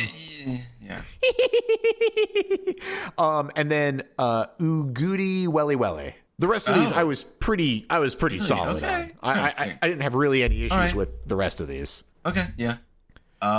So yeah, I mean, let's kick it off, man. Let's start. Yeah. Gasper. Yeah. Something Bay. Gasper Nakata Bay. Yeah. Okay. My main thing when I listen to this, first of all, that instrument that he's playing. Yeah, dude. Yeah. Rules. Like, that's so fucking cool. But I was like, geez, I really wish there was like a higher quality version of this. Turns out there is. He actually has like recordings.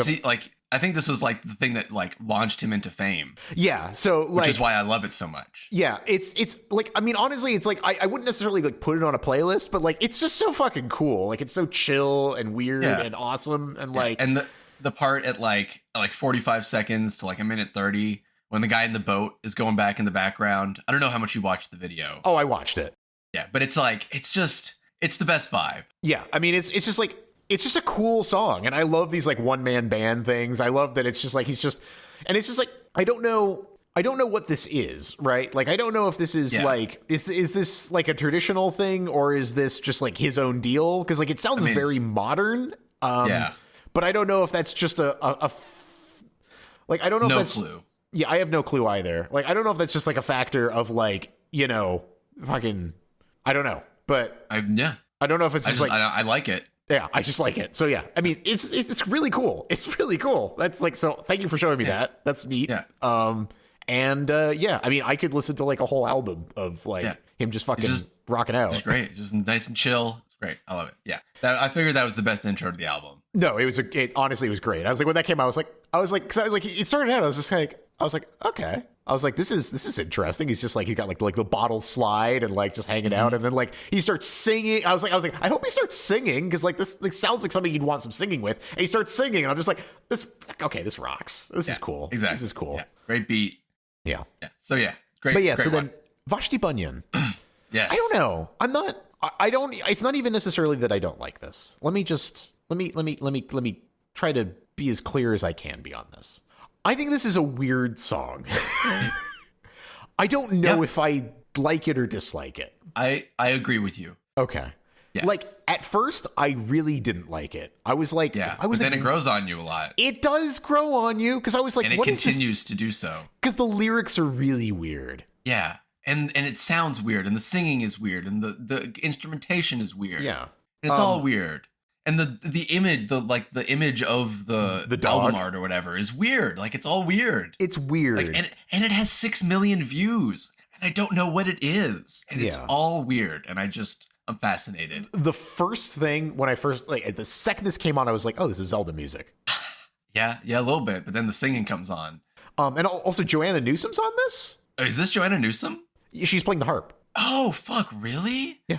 Oh, really? That's oh wow, that's I crazy. assume that you. Okay, so you didn't know that. I did not know that. Oh, that's awesome. Yeah, it's Joanna Newsom on the harp. No wonder. Yeah. Okay, no wonder I like the harp so. Okay, well, that explains a lot. First off. Yeah, I figured it was 50-50. You either had no idea or no clue. Yes, you just a happy accident. Happy accident. Yeah, Joanna Newsom on the harp. I was going to put Joanna Newsom on this mixtape, but I decided against it. So this replaced it, actually. So that's funny. Wow. So she ended up on there anyway. So I ended up getting Joanna Newsom no matter what.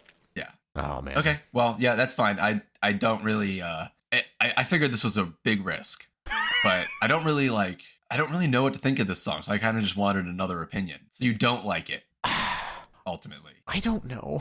Yeah. Okay. Great. Okay. Well, hopefully people who are listening, please, audience, our small audience, I beg you, please tell me what you think of this particular song, Bashni Bunyan, If I Were, Same But Different. Because I can't make heads or tails, honestly. Yeah, it's just I think bizarre. I like it. But I think that I might. I would never put it on a playlist. Like, yes. I would never listen to this on purpose, but it fits with nothing else. I never do listen to it, but it's always there. Yeah, it's 6 million views. It just exists. Yeah, and it's on my giant 600 song playlist that I keep. So then we get to Nicholas Pashberg. Yes, this is essentially the real start of the mixtape for all intents and purposes. This is really interesting.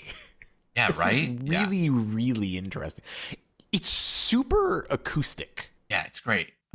It's because it's an electronic track, but doesn't feel like it. It really does. It feels like, I guess, apropos for what we were talking about earlier with me recommending Carnival Row, but it's almost like steampunk electronic music. Yes, it's very mechanically, but also it's acoustic. You're right. That's a perfect description. It's acoustic electronic, but not literally that. Yeah, and I just builds. Mm-hmm. Yeah, I love how I guess what is the instrument right at the beginning there? Whatever the string instrument. It sounds so strained as he's plucking it. It's it's going out of tune as he's plucking it. It's ding, ding, ding, ding. It's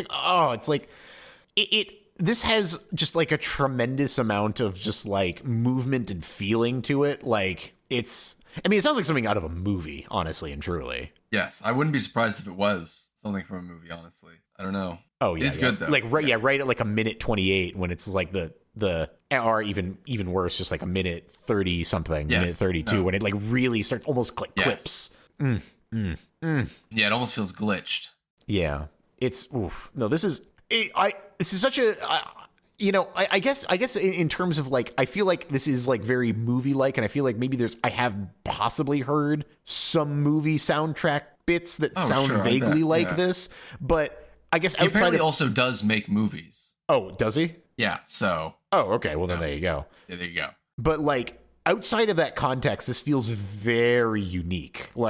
Yes, I agree, 100%. I don't know a lot that sounds like this, and yeah, and I think the straining is electronically artificial because around 209, 208, I guess. See, I don't know because that could real? It could be a recording artifact, honestly and truly. Okay. I'm not saying that it is or it isn't. Sure. I just there's a part of me that believes that it could be a recording artifact. There's a part of me that believes that it could be something like a bit crusher or something like that. And that's what's so cool about it. It completely and seamlessly blends the electronic with the acoustic in a way that I can't tell the difference. And that's not easy. Yeah, that's a hard thing to do. It's a really good track. No, it's fantastic. So yes, I love this. I love this a lot. This was and this is going to just be a theme for most of this album. I think that you've sort of honed in. Well, so, I when you were oh man, there were so many, how you were hiding so many tracks from me, Steven. I was okay. Well, if you thought those were good, let me just go ahead and throw more of that at you. Yeah, this if I could title this mixtape for you, this would be, well, if you insist. Yeah, great. That was the intention, 100%. So I'm glad you caught on there. Yeah. Okay, what are all the best ones? Yeah. So then, ghosting. So, we talked a lot about like sidechain last time and like how that works, and I mean, God, this is that. I mean, this to me, I'm it's got a peek at my nose, but I'm about to, I bet said this was bump music. Yeah, bump music. This sounds like bump music with like super heavy sidechain. Like it's really nice. You know, it's like really chill. Like it feels like yeah, I guess bump music. I don't know. I can't describe it. Yeah, no, it feels like bump music. Yeah, you're just like, you know, fill in a little space in the show. Yeah, I feel like I need that, you know, the placard to come up and tell me about the thing that's coming up. But yeah, so I like this song a lot. Like, I mean, it's very, you know, lo-fi beats to study to, whatever, but like that's fine. I like that stuff. Like it sounds really good. It's a great version of that, and it's like it came out at the start of that craze essentially. Oh, did it? Okay. Yeah, it's 5 years. I mean, yeah, I see this is 5 years. So this is got some legs to it. Oh yeah, the little vocal sample that comes in around like 110. Yes, so good. I think that's what sets it apart for me is that but it's also just like, you know, it's very unique. None of his other stuff sounds like this. So it's a good one. It's even unreleased. I don't know why. Well, I mean, it clearly is released. It says unreleased. Yeah. It's so funny. It's like unreleased track, but you released it. Right here. I'm listening to it. Yeah. It's like, I think you'll find that you actually did, in fact, release it.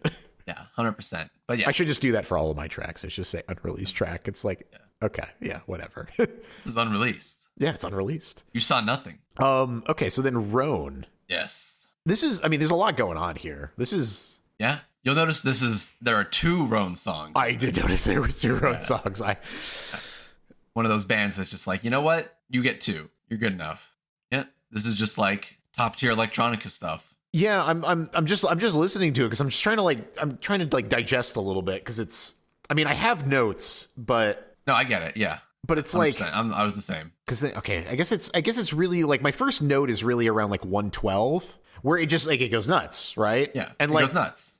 And I mean, it's a great transition. You know, I feel like this song is very much a journey. Like, you know, if the previous track was just kind of like a vibe and it didn't stay static, but it kind of just like it built up to a point and kind of stuck around.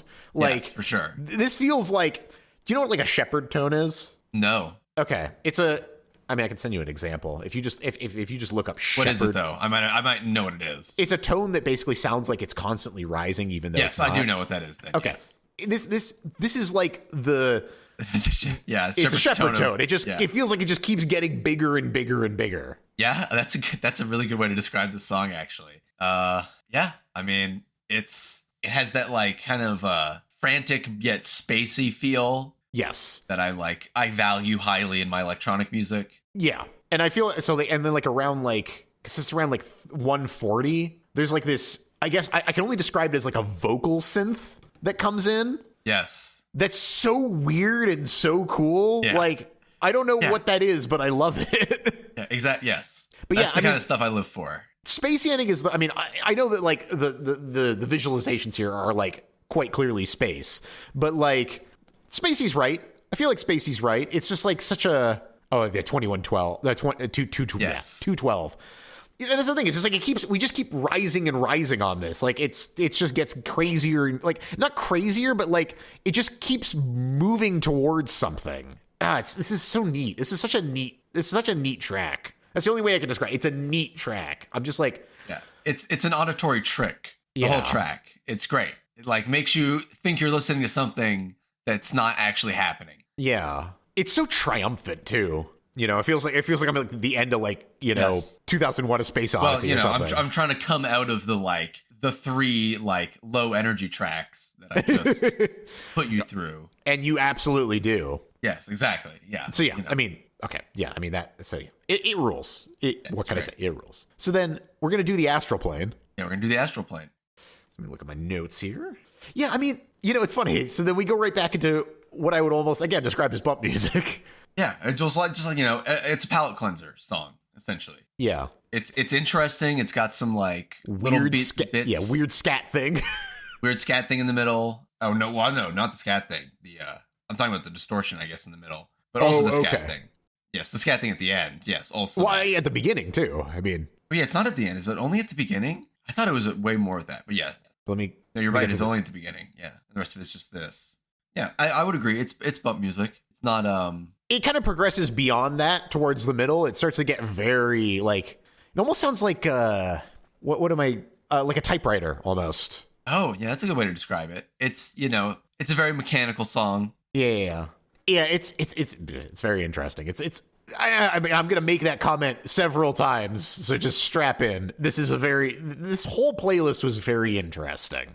There's a lot of neat ideas in here that... Yeah, I don't know if this particular song really comes together ultimately into like a fully cohesive whole. Yeah. But I do like it, and I do love the little laugh at like 320. I feel like there's just like just the guy laughing at the end of the track, and it's just like that's fun. Yeah, I mean, I think bump music is the right thing. It's like it fills that kind of space, right? It's like I need something that's gonna be the thing between one point and another. And it does that. Because I didn't want to run Roan right into XXYXX. Well, yeah, because this is very like laid back. It is a filler track. You correctly identified it as a bump track. So on this one, I feel like other than the tracks where I was like clearly like, I'm not sure on, like this is probably the one that I was the weakest on out of all of them. But I do really like, and I mentioned this before actually, so this is apropos, but like, so the synth on this has like a very like pronounced portamento, which is basically like the sliding between notes. Okay, sure. Yeah, I was familiar with, I guess, the other meaning of the word, of like words being bind. So those are different, actually. It's notes. Oh, no. What is this? So you're thinking of portmanteau. Yeah. What'd you say? Portamento. Oh, okay. Which I get, they sound very similar. They're not. Yeah, I actually didn't know that they weren't the same word either until I looked it up. Portamento is basically the kind of large, like, blanket term for the concept of sliding between two pitches. Okay. So, like, yes, this definitely does that. Yeah, and there's different ways to do portamento, like like a trombone can slide between two notes, and I think that's technically a portamento. But like at the very beginning, I mean, I guess I actually kind of threw out this, but like the way the synth got, like it goes up to the next note, and like and it slows, like it's used to great effect here to kind of really set the mood, because sometimes like portamento, it's just like overusing it can sound a little bit sloppy because it's just like there's too many like microtones in between, but like this is just like it just sets this nice little backdrop upon which everything else is painted, and I think it's very well constructed. I don't know if I love this track, but I like it. Yeah, no, it's good. It's a solid one. Yeah, I feel like it's a little bit like there's not enough going on that like it grabs me like some of the other ones do. I feel like, because I mean, like for me, I feel like really this playlist, like I almost feel like you could have switched Ugundi and Tourist, and then this would have popped off at Tourist. Otherwise, then I kind of say that this kind of really pops off at Ocular. But like if you'd switched those, I feel like Tourist was probably where I would say this pops off, because I'm spoiler, I like Tourist. So sure, yes, well, yeah. I didn't want to be too aggressive too early, because I usually like start strong and then end a little weak. I noticed that. I noticed the order in which you did this was very different. Yeah, like I want to do something different, so I did. Yes, so yeah. I mean, I guess it's interesting because I consider XXYYXX to be like the last of like the really slow songs. Yeah, I mean, I guess 2:30 it does. Yes, like, you get that. Yeah. You get that distorted synth in there, and it's good, and I like that part. And that's pretty much why it's on here. Okay. Yeah. So then we get to Placid Acid by Tourist. Mm-hmm. Yeah, now the beat's kicking up. Takes a second to get there. Where does it really start? I guess it really starts in at around, 19 seconds? Yeah, and again, this is another vocal synth that I, like... Love vocal synth. Yeah, and it's like... I don't know if it's just a collection of samples that they've just kind of pitched around, or if this is an actual, like... Because there are some, like, like choral synths that exist. I don't know if it's that or not. It almost sounds like it is. Because sometimes they do have those where it's like, it's simulating, a choir. And it almost sounds like they're playing around with that, which if they are... great. If they're grabbing a bunch of vocal samples and stitching them together, also great. It's like, it's interesting to kind of use like that kind of like synthesized voice sound or real voice sound, if that's what it is, as like as your melody for the track. Because it's like, it doesn't sound sung. It sounds like a synth playing discrete tones, but it's vocal sounds. It's like I really like that idea, and I feel like that idea is sprinkled around this playlist. But yeah, I mean, I'm a sucker for vocal synths, so yeah, it sounds fucking cool.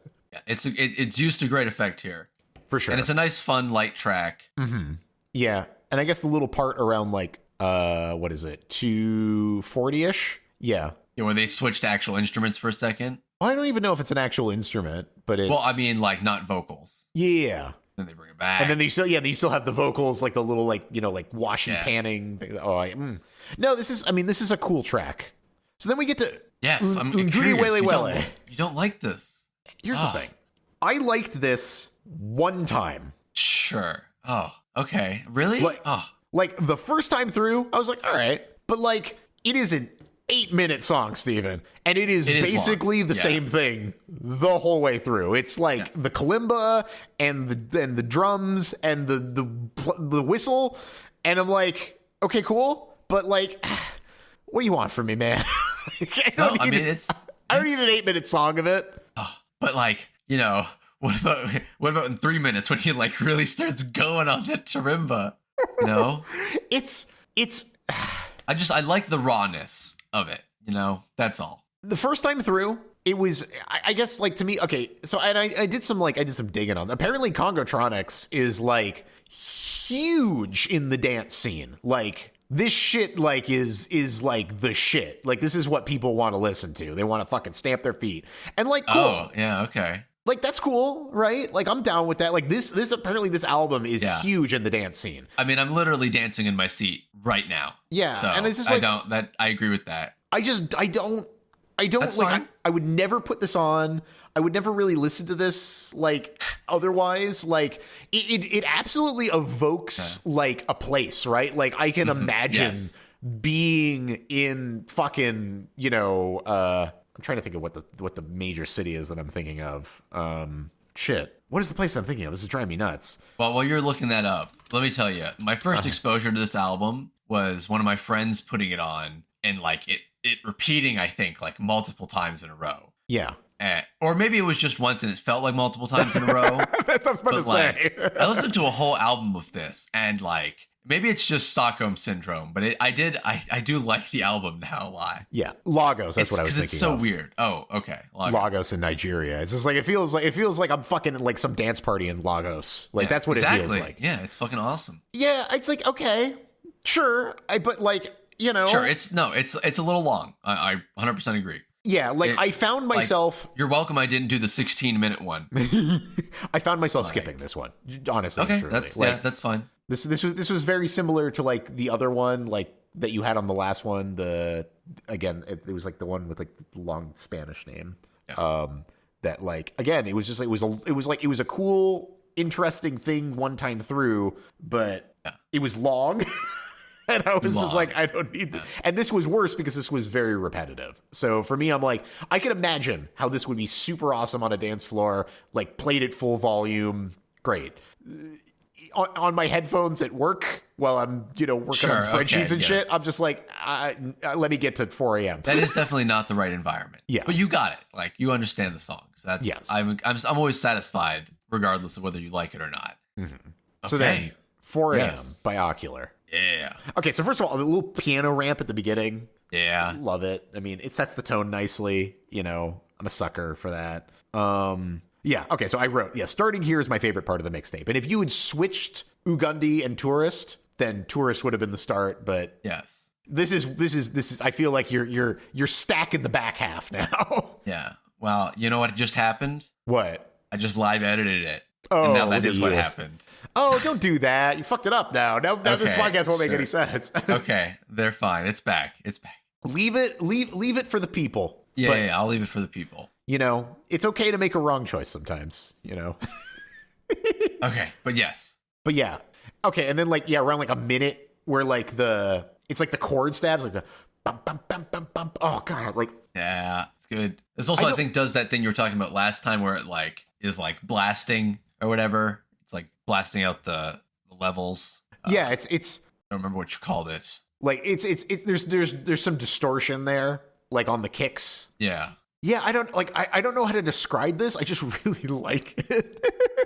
I guess there's kind of like a glitchiness to it, which I do like. And I like those glitchy, very like pronounced chord stabs. Like that sound is cool, just in general. Yeah, that's what's so great about electronic music. It's just like, it's all about finding those cool sounds. You're not limited by the instrumentation. Yeah, and I mean, like, I guess, let's take a pause for a second. Because, there's been an evolution since we started doing these music podcasts that I feel like I've touched on a little bit, but I've been thinking about a lot. Is because I used to listen to music. I used to listen to music. Wow, shocking. I used to listen to music, and I guess I've gone back to some tracks, like not even necessarily on purpose. Just like there's music that I've listened to where I've suddenly started to pick out new things in it because we've started to go down you've taken me down this path of like listening to more electronic music. Like I notice shit now that I didn't notice before. Because I'm just like, there's a whole world of production happening. There's a whole world of production happening that like I just didn't even like. It just wasn't even registering with me. Like I just wouldn't like the shit you were talking about on Six Gallery. Like I just didn't even notice. Yeah. I just didn't even notice that it was there because like my brain was so tuned to like four instruments, drum, bass, guitar, and vocals. Like, and like all I was hearing was those things. And like sometimes I would talk about or I would think about it, but I was like, oh, this band's added too many electronic elements. And it's like, it's like we're losing like the pure sound. And then I would go back and listen to some of those bands. I'm like, there were electronic elements in there that I was not noticing. Yeah, the whole time. Yeah. They were used sparingly, so I wasn't like registering them on a conscious level, but they were there. And like, I guess like, let me try to crystallize something that I think that I've somewhat understood is because like I didn't really give much credence. Maybe credence is the wrong word, but I didn't really assign much weight to electronic music because in my mind I was just like, it's fucking you make it with a laptop, like fucking who gives a shit, right? Yeah. And I mean obviously like I have gone far from that perspective. That was a very very narrow-minded perspective on that. And I think that like what I've realized is that the thing that I was kind of I guess like was grating on me with bands where they started to introduce like a lot of like heavy electronic elements to their sound is that ultimately they weren't really doing anything that interesting with it. Like, like they were using it to take the place of another instrument that was already going to be there, like adding a layer of electronic drums onto something. It's like, and it's just disgusting. It's like, okay, cool. Like, fine, whatever. You've added like this electronic beat over top of like what is like otherwise a relatively, like played instrument sound. Like, and it just, I don't know, it just smacked of laziness to me. And I'm not even saying it is or it isn't in all cases, but like, that's just how I felt. Whereas like, what I didn't realize about pure electronic music is that when you have infinite options, you have infinite options. Yes. And you can do like anything. When I would write music before, I would be very focused on, can 4 people play this? Or 5 people, like, is this something that is capable of being played by human beings on a stage without a laptop? And that limitation can be very interesting, like being able to play a song live without the addition of like synthetic elements to it is a cool thing sometimes, like being able to 100%. work, but taking away those limitations and doing the crazy thing and like thinking about sounds in insane ways. Like, what if I take this one sound, stretch it out, run it through a granular synth, run it through like a time stretching algorithm, pump that into distortion, sample that, it's like, and then just keep building until you take a sound that like was literally like, I rang a bell and then now it sounds like, fucking insanity. And it's like that element of it is insane. And it's so fucking cool, and it opens up this entire possibility space that like I now have a much greater appreciation for. And like, so I think that I still have some of the same feelings about traditional bands pulling in electronic elements. Sometimes I'm gaining new appreciation for, oh wow, like, you know, the blending that you've done of electronic and, you know, acoustic instruments or played instruments, I guess, like is actually something I'm gaining new appreciation for. And like, I'm actually noticing things that you were doing that I didn't even realize you were doing before. But I think that like, it's just like, I now realize it's like, I don't like it when you use electronic instruments to take the place of something that, you know, and just basically working within that space of like, oh, I'm going to, you know, add a bass, but I'm going to write it and program it like a regular ass bass. It's like, well, who the fuck cares? You know? Yeah, sure. Give me the crazy shit. I want the crazy shit. I also love, you know, 3's live album, right? Yeah. Like, that's great. And the fact that they can play it and they have energy and like they can do it for real is like way better than like the recorded in studio version. Right? But like, you're also right. Like the infinite possibility space of electronic music is tantalizing. It's like, I don't like, I could always just find another, what's that band? Oh my God. Dorian Concept, right? I could just like stumble on another Dorian Concept. It's like, that's exciting. Yeah. And it's like, there's so much more like compositional freedom in that space of like, I can have as many tracks as I want, you know, I can have as many individual elements as I want, and I can fully create the sound that I'm looking for. And that's cool. That's way cooler than I had originally, like, you'd asked me 2 years ago, I had a totally different opinion, but like now I fucking get it, man. I get it. There's also a lot of trash garbage. Oh yeah. But the thing is like, you know, the trash garbage is, I think, a lot. Sometimes it's people. And there's learning. always that. Yeah, it's also sometimes it's people learning. You know. Sure. Yes. Sometimes it's people making a buck. Yeah. Sometimes it's trash. I don't begrudge. You know, if you're gonna, you know, you found a sound that people like and you just kind of churn that out, do the AC/DC thing. Why am I ragging on AC/DC so much in this? I don't know. This yeah, podcast? You are though. Yeah, I'm just skewering. Did they do something to you? No, I don't know. AC/DC. I think I don't know what. I think I heard something about AC/DC. Somebody else was skewering AC/DC recently. It's on the top of my mind. But yeah, AC/DC. Right. You're fine, man. Keep fucking rocking. I mean, not you need to tell me from your ivory tower of money, but like, you know.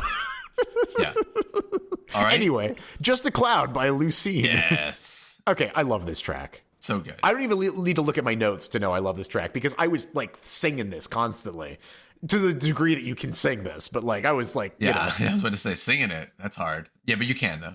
Yeah. I mean, it's just like using that like the vocal hook, you know, by like kind of pitching it up and down and like around, like it's just, this is very much the kind of thing that I want to get better at and learn how to do more seamlessly because it's just like such a fucking cool concept and sound. Yeah, it is the same lyric over and over again, but it never sounds the same. So good. Because it's like, I mean, all they've done is they've taken, and this is, I mean, I guess this kind of builds on like what I was talking about before. This is obviously nothing new that everybody knows this shit, right? Like anybody that's into electronic music knows how cool the possibility space is. But I'm discovering this, so I'm new and excited about this. I mean, I've never thought about it that way, honestly, before. So, I mean, maybe not. Okay. I mean, maybe subconsciously, but never in like I said, you crystallized it for sure. Well, it's good to, yeah. I mean, because like, I mean, it's they've taken one little tiny thing, like, you know, this Just a Cloud, you know, they've taken that one little thing and they've played with it. They've taken that and they've run it through a whole bunch of different things and then they've just peppered it all over the song. You know, they've pitched it up, they've distorted it, they've chopped it, they've skewed it, they've done all these little things to it and made it into from a sample into an instrument. And that's fucking cool, man. Like that's fucking cool as shit.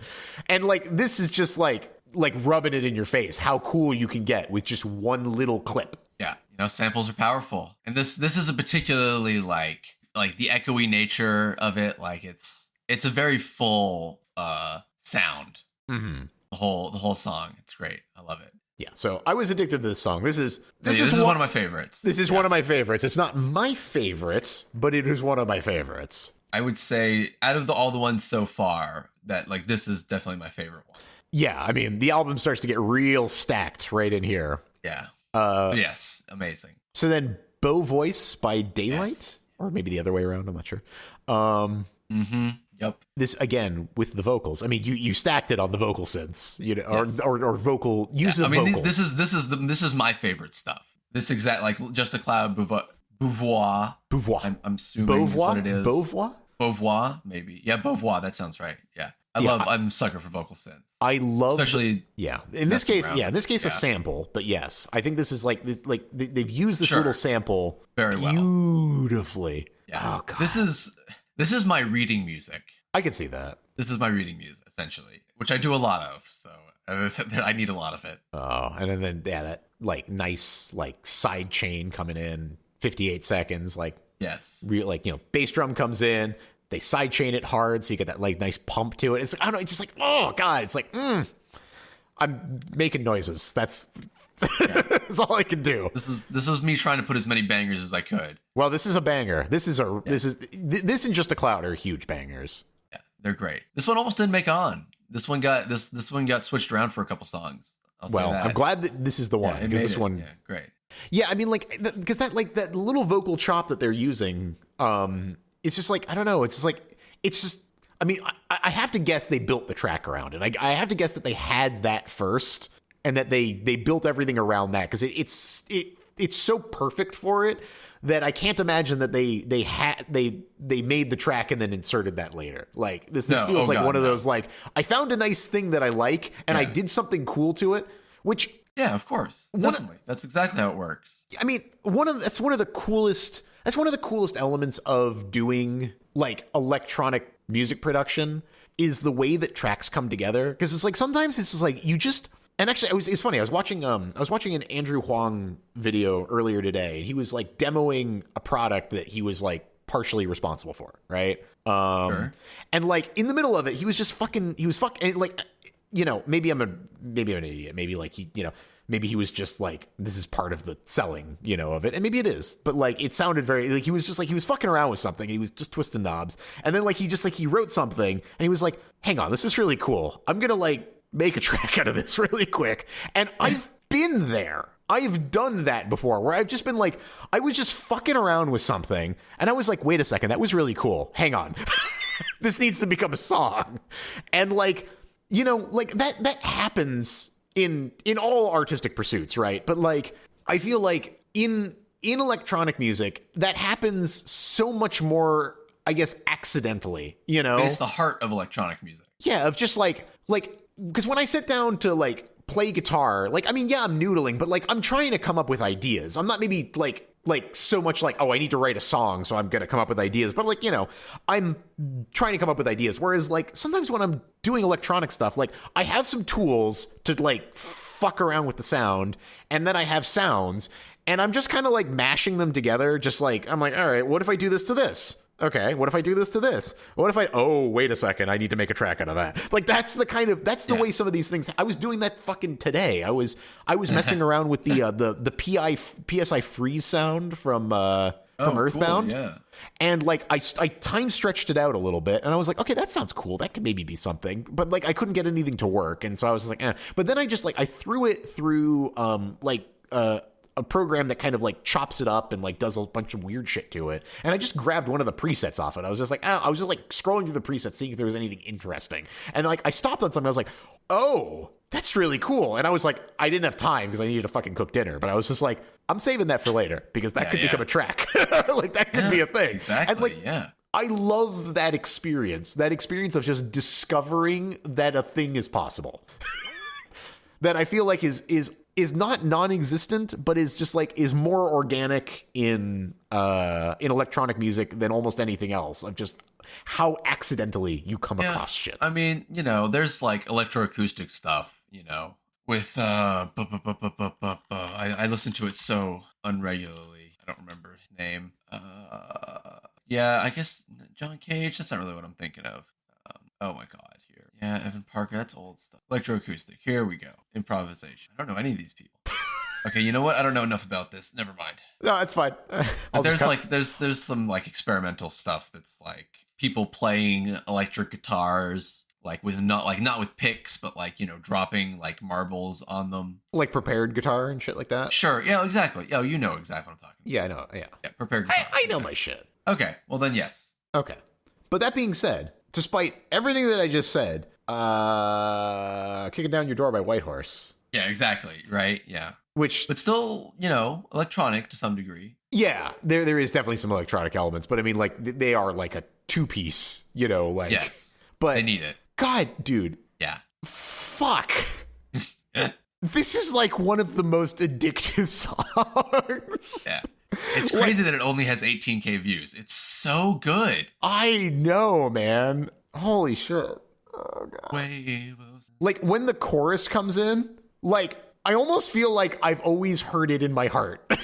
Yeah, exactly. Right. Like, it feels like it's like, oh man, haven't I always known about this song? Yeah, it's just like I was like, as soon as I started singing, I was like, I know how this is gonna sound, because like how could it sound any other way? Yeah, it's so perfect. Ooh, ooh, kicking down your door. God, Jesus fucking Christ. Yeah, it's just so good. I was singing this all the time.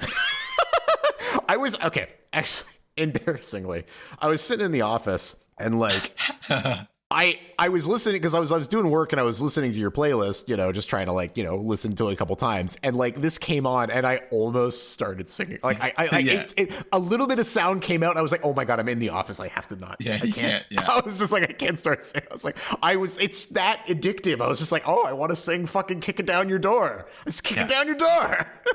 It feels like a one-hit wonder song, but it's somehow not. Oh, it's so fucking good. Yeah, I mean, like, I listened to a couple other songs on this album, and they are also good. I mean, this song it's pretty fucking choice, but, like... It's streets ahead. It's streets ahead. Fuck. Kicking Down Your Door, man. What are you going to do? This is so fucking good. I don't think I had notes on it. Yeah, it's just great. Yeah. I literally didn't even write notes on it because I was just like, I don't need notes. I'm kicking down your door. The whole song is great. Yeah. All right. So then I guess, so then Wave by Roan. Yeah, the like weirder Roan song. Yeah, I can see that. This was cool. I like this. I feel like all of the things in the back half here were kind of vaguely synthwavy. I don't know if that's correct. Yeah. I think they're all synthwave to some degree. Yes. Yeah, I don't know if this is technically synthwave because I mean this is a little bit too I have no idea. Modern to be synthwave, but Roan is just weird. This again reminds me of like some type of like movie score. Yes. I especially love the crunch sound effect throughout the whole thing. The like glass crunching sound. Okay, that's how you're describing that? Yeah, that's how I'm describing that, yeah. I wrote down jangling keys. Okay, sure. But it's a lot of keys. Yeah, but no, I mean I could like crunching like if you wrapped glass in like in the cloth and stepped on it. Exactly. Yeah, no, I had trouble. Yeah, jangling keys was how I came up with that, but I think I could see glass crunching. I could see yours as well. Yeah. No, it's that sound. It's a very. I mean, I've talked about ear candy plenty of times. It's like it's very ear candy-y in that way. It just sounds good. It does. It sounds good. It ties the whole track together. It's like it's the woof of this track. Yes. Yeah, but not annoying. Yeah, but not annoying. Yeah. It didn't live and die on the woof. Glad I could redeem. Yes, the Woof redeemed. Is that going to be the title of this podcast? The Woof redeemed. I named the last one "Live and Die on the Woof." So, oh my god. Okay, yeah. Well, then, yeah, you definitely do. Yeah, then this needs to be the Woof redeemed. Yeah, it's so fucking. I love it. So yeah, and I mean, I like lyrics in my electronic music sometimes. You know. Yeah. No. Yeah. And the lyrics, especially if it's just the same one over and over again. You know what this reminds me actually a lot of? I didn't write this down in my notes, but I'm realizing it now. This reminds me of Massive Attack. Oh, you know what? I did not even think of that. You're right, 100%.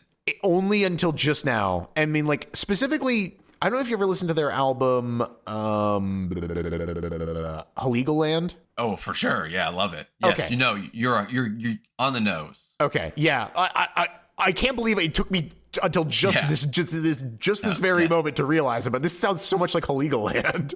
This is very much Massive Attack Heligoland, yes. Yeah, okay, yeah. Wow. I like this a lot. I forgot about Massive Attack. I need to listen to them. Massive Attack is great. Yeah, they are. Oh. All right, so then show it to me. Yes. This is fun. This is fun. Yeah, I just threw this on there. The music video is very fucking weird. I bet it is. If you ever get around to watching it. I bet it's weird. I specifically chose the non-music video version. Yeah. Because, Well, I mean, so like this band, I guess they're like they're like dark disco or something like that. I can't remember exactly what it is. Is that what it is? I never. But I just this is dark wave. That's what it is. Dark wave, yes. Yeah. Yeah, no. This is just a great fun track. I love the way that like the vocals kind of like walk down. Oh, that's a really good way of putting it. Yeah. Like that something about that just sounds really cool. Yeah. I mean, this is, it's synthwave. It's fun synthwave. Like this is good club music. Yeah, yeah, but like a club for goth kids. A club for cool people. Yeah, exactly. So yeah, I like this a lot. This was a lot of fun. Hell yeah. And then Isidore. Yeah. Okay, so the first time through this, honestly, so I watched the yes. And it was like, I was like, okay, this fucking is so cool. But I was like, do I like this? Or do I like the music video? Or do I just like the music video? So I specifically, on subsequent listens, like made sure to not watch the music video. And I do still like it. That is a very important technique, though. I'm glad you did that. Because it's so like, okay, this is so with the cool. music video, it's transcendently good. Oh yeah, I mean it's like that one that you put on like I think like your first mixtape. It was like the one that had the super cool anime fucking. Yes, yeah. I mean, there's a lot of those. I could fill a playlist with hundreds of those. I bet you could. This is a whole anime dark synthwave is like a whole genre that exists, and you can just watch an unlimited number of these. Well, I mean, yeah, it's like that or Linkin Park with Dragon Ball Z. Like, take your pick. Yeah, exactly. Yeah. But this is 80s anime, so it's way better. Yeah. It reminds me of Sonic music too. Yes, no, 100%. Yeah. I mean, because Sonic music is this. Yeah, exactly. Yeah. No, this was great. I mean, and this was a perfect end because it's, it's kind of like it's trash. Well, yeah, and it's kind of like it's almost high passed a little bit. Yeah. So it has that kind of like cassette almost quality that just makes it feel like it's almost like a bonus track. Yeah, exactly. Yeah, no, it is. It is a bonus track. Okay. It was just like, okay, how do I end this? Okay, fuck, sure. Let's do some like anime synthwave. Oh God, I love that fucking like where is it? Right at 140, where they have like the electronic drum fill. Yes. It's like, yes. I mean, I love fucking like 80s like gated reverb drums. Like this sounds so fucking cool. It's like that does unless you have anything else to say. I don't about this song. Maybe a segue. We should do an 80s anime episode. Okay. Just watching this, it's like I do want to watch some of these 80s animes that exist. I want to watch this one specifically. Yeah, well, no, this is like fucking like 10 different animes. I thought this was one. Is it really just one? There's no way. Is this just? I think it's multiple. Cyber City Oedo. Yeah, that's okay. I thought this was just Cyber City Oedo. It is just Cyber City Oedo. Okay, we got to watch this one then. Right? Like, do we have to watch Cyber City Oedo 808? Yeah, for sure. There are 3 episodes. Great. Okay. Hell yeah. We should watch that and like one other maybe. That's essentially a movie. Actually, yeah. That's like 3 episodes. They're 45 minutes each. Oh, they are? Okay, no, that's perfect then. Okay. You want to watch Cyber City Oedo? Yes, I do. I want to watch Cyber City Oedo. Okay, it's fucking decided then. It has been decreed. We'll watch Cyber. Hell yes. I'll see if I can find it somehow. But yeah, Cyber City Oedo. If you find sure it's around. I'm sure it's around. Yes. Okay. Put that fucking there. Yeah. Done. Hell Cyber City Oedo. That's what we'll do. Right. Yeah. Cool. Oh, this was great. Yeah. No. This. Yes. Okay. So I mean, like overall, right? Like this. Like. It's weird, right? Because like I almost feel like this didn't hit the same highs as the last one because there weren't as many tracks where I was kind of like on. Like I don't know if this was better or worse than your previous one because your previous one had Matter by Moderns, which was just such an incredible banger that it's tough to compete. But I really liked a lot of the tracks on this, and I loved Kicking Out Your Door. So like, well, as long as I can get one per, I'm happy. Yeah, and I love Just a Cloud. No, I had that right. I love Just a Cloud. I love Daylight. This was fun. I enjoyed this one. That was my intention. Just some good songs. Good, clean fun. Start a little slow and build up to some good ones. So we're gonna watch Cyber City Oedo next time. Yeah, we'll figure out some way to do that. But are you going to watch Fruits Basket? I'll try to get it in. I'll definitely watch Carnival Row because it's in English, and so I can do something else while watching it. Yeah. So I'll definitely watch that. Yeah, I mean, I will have finished Carnival Row for sure. So let me know. I mean, like, obviously, you know, we do. I don't know how much Cyber City Oedo will be needing to talk about. So yeah, I mean, we might stick some Carnival Row in there. Yeah, we might just have a free for all episode next time where we talk about a bunch of shit. But yeah, that sounds good. All right, cool. But yeah, man. All right. Oh yeah, here we are once again. See you guys next time. Yeah, successful.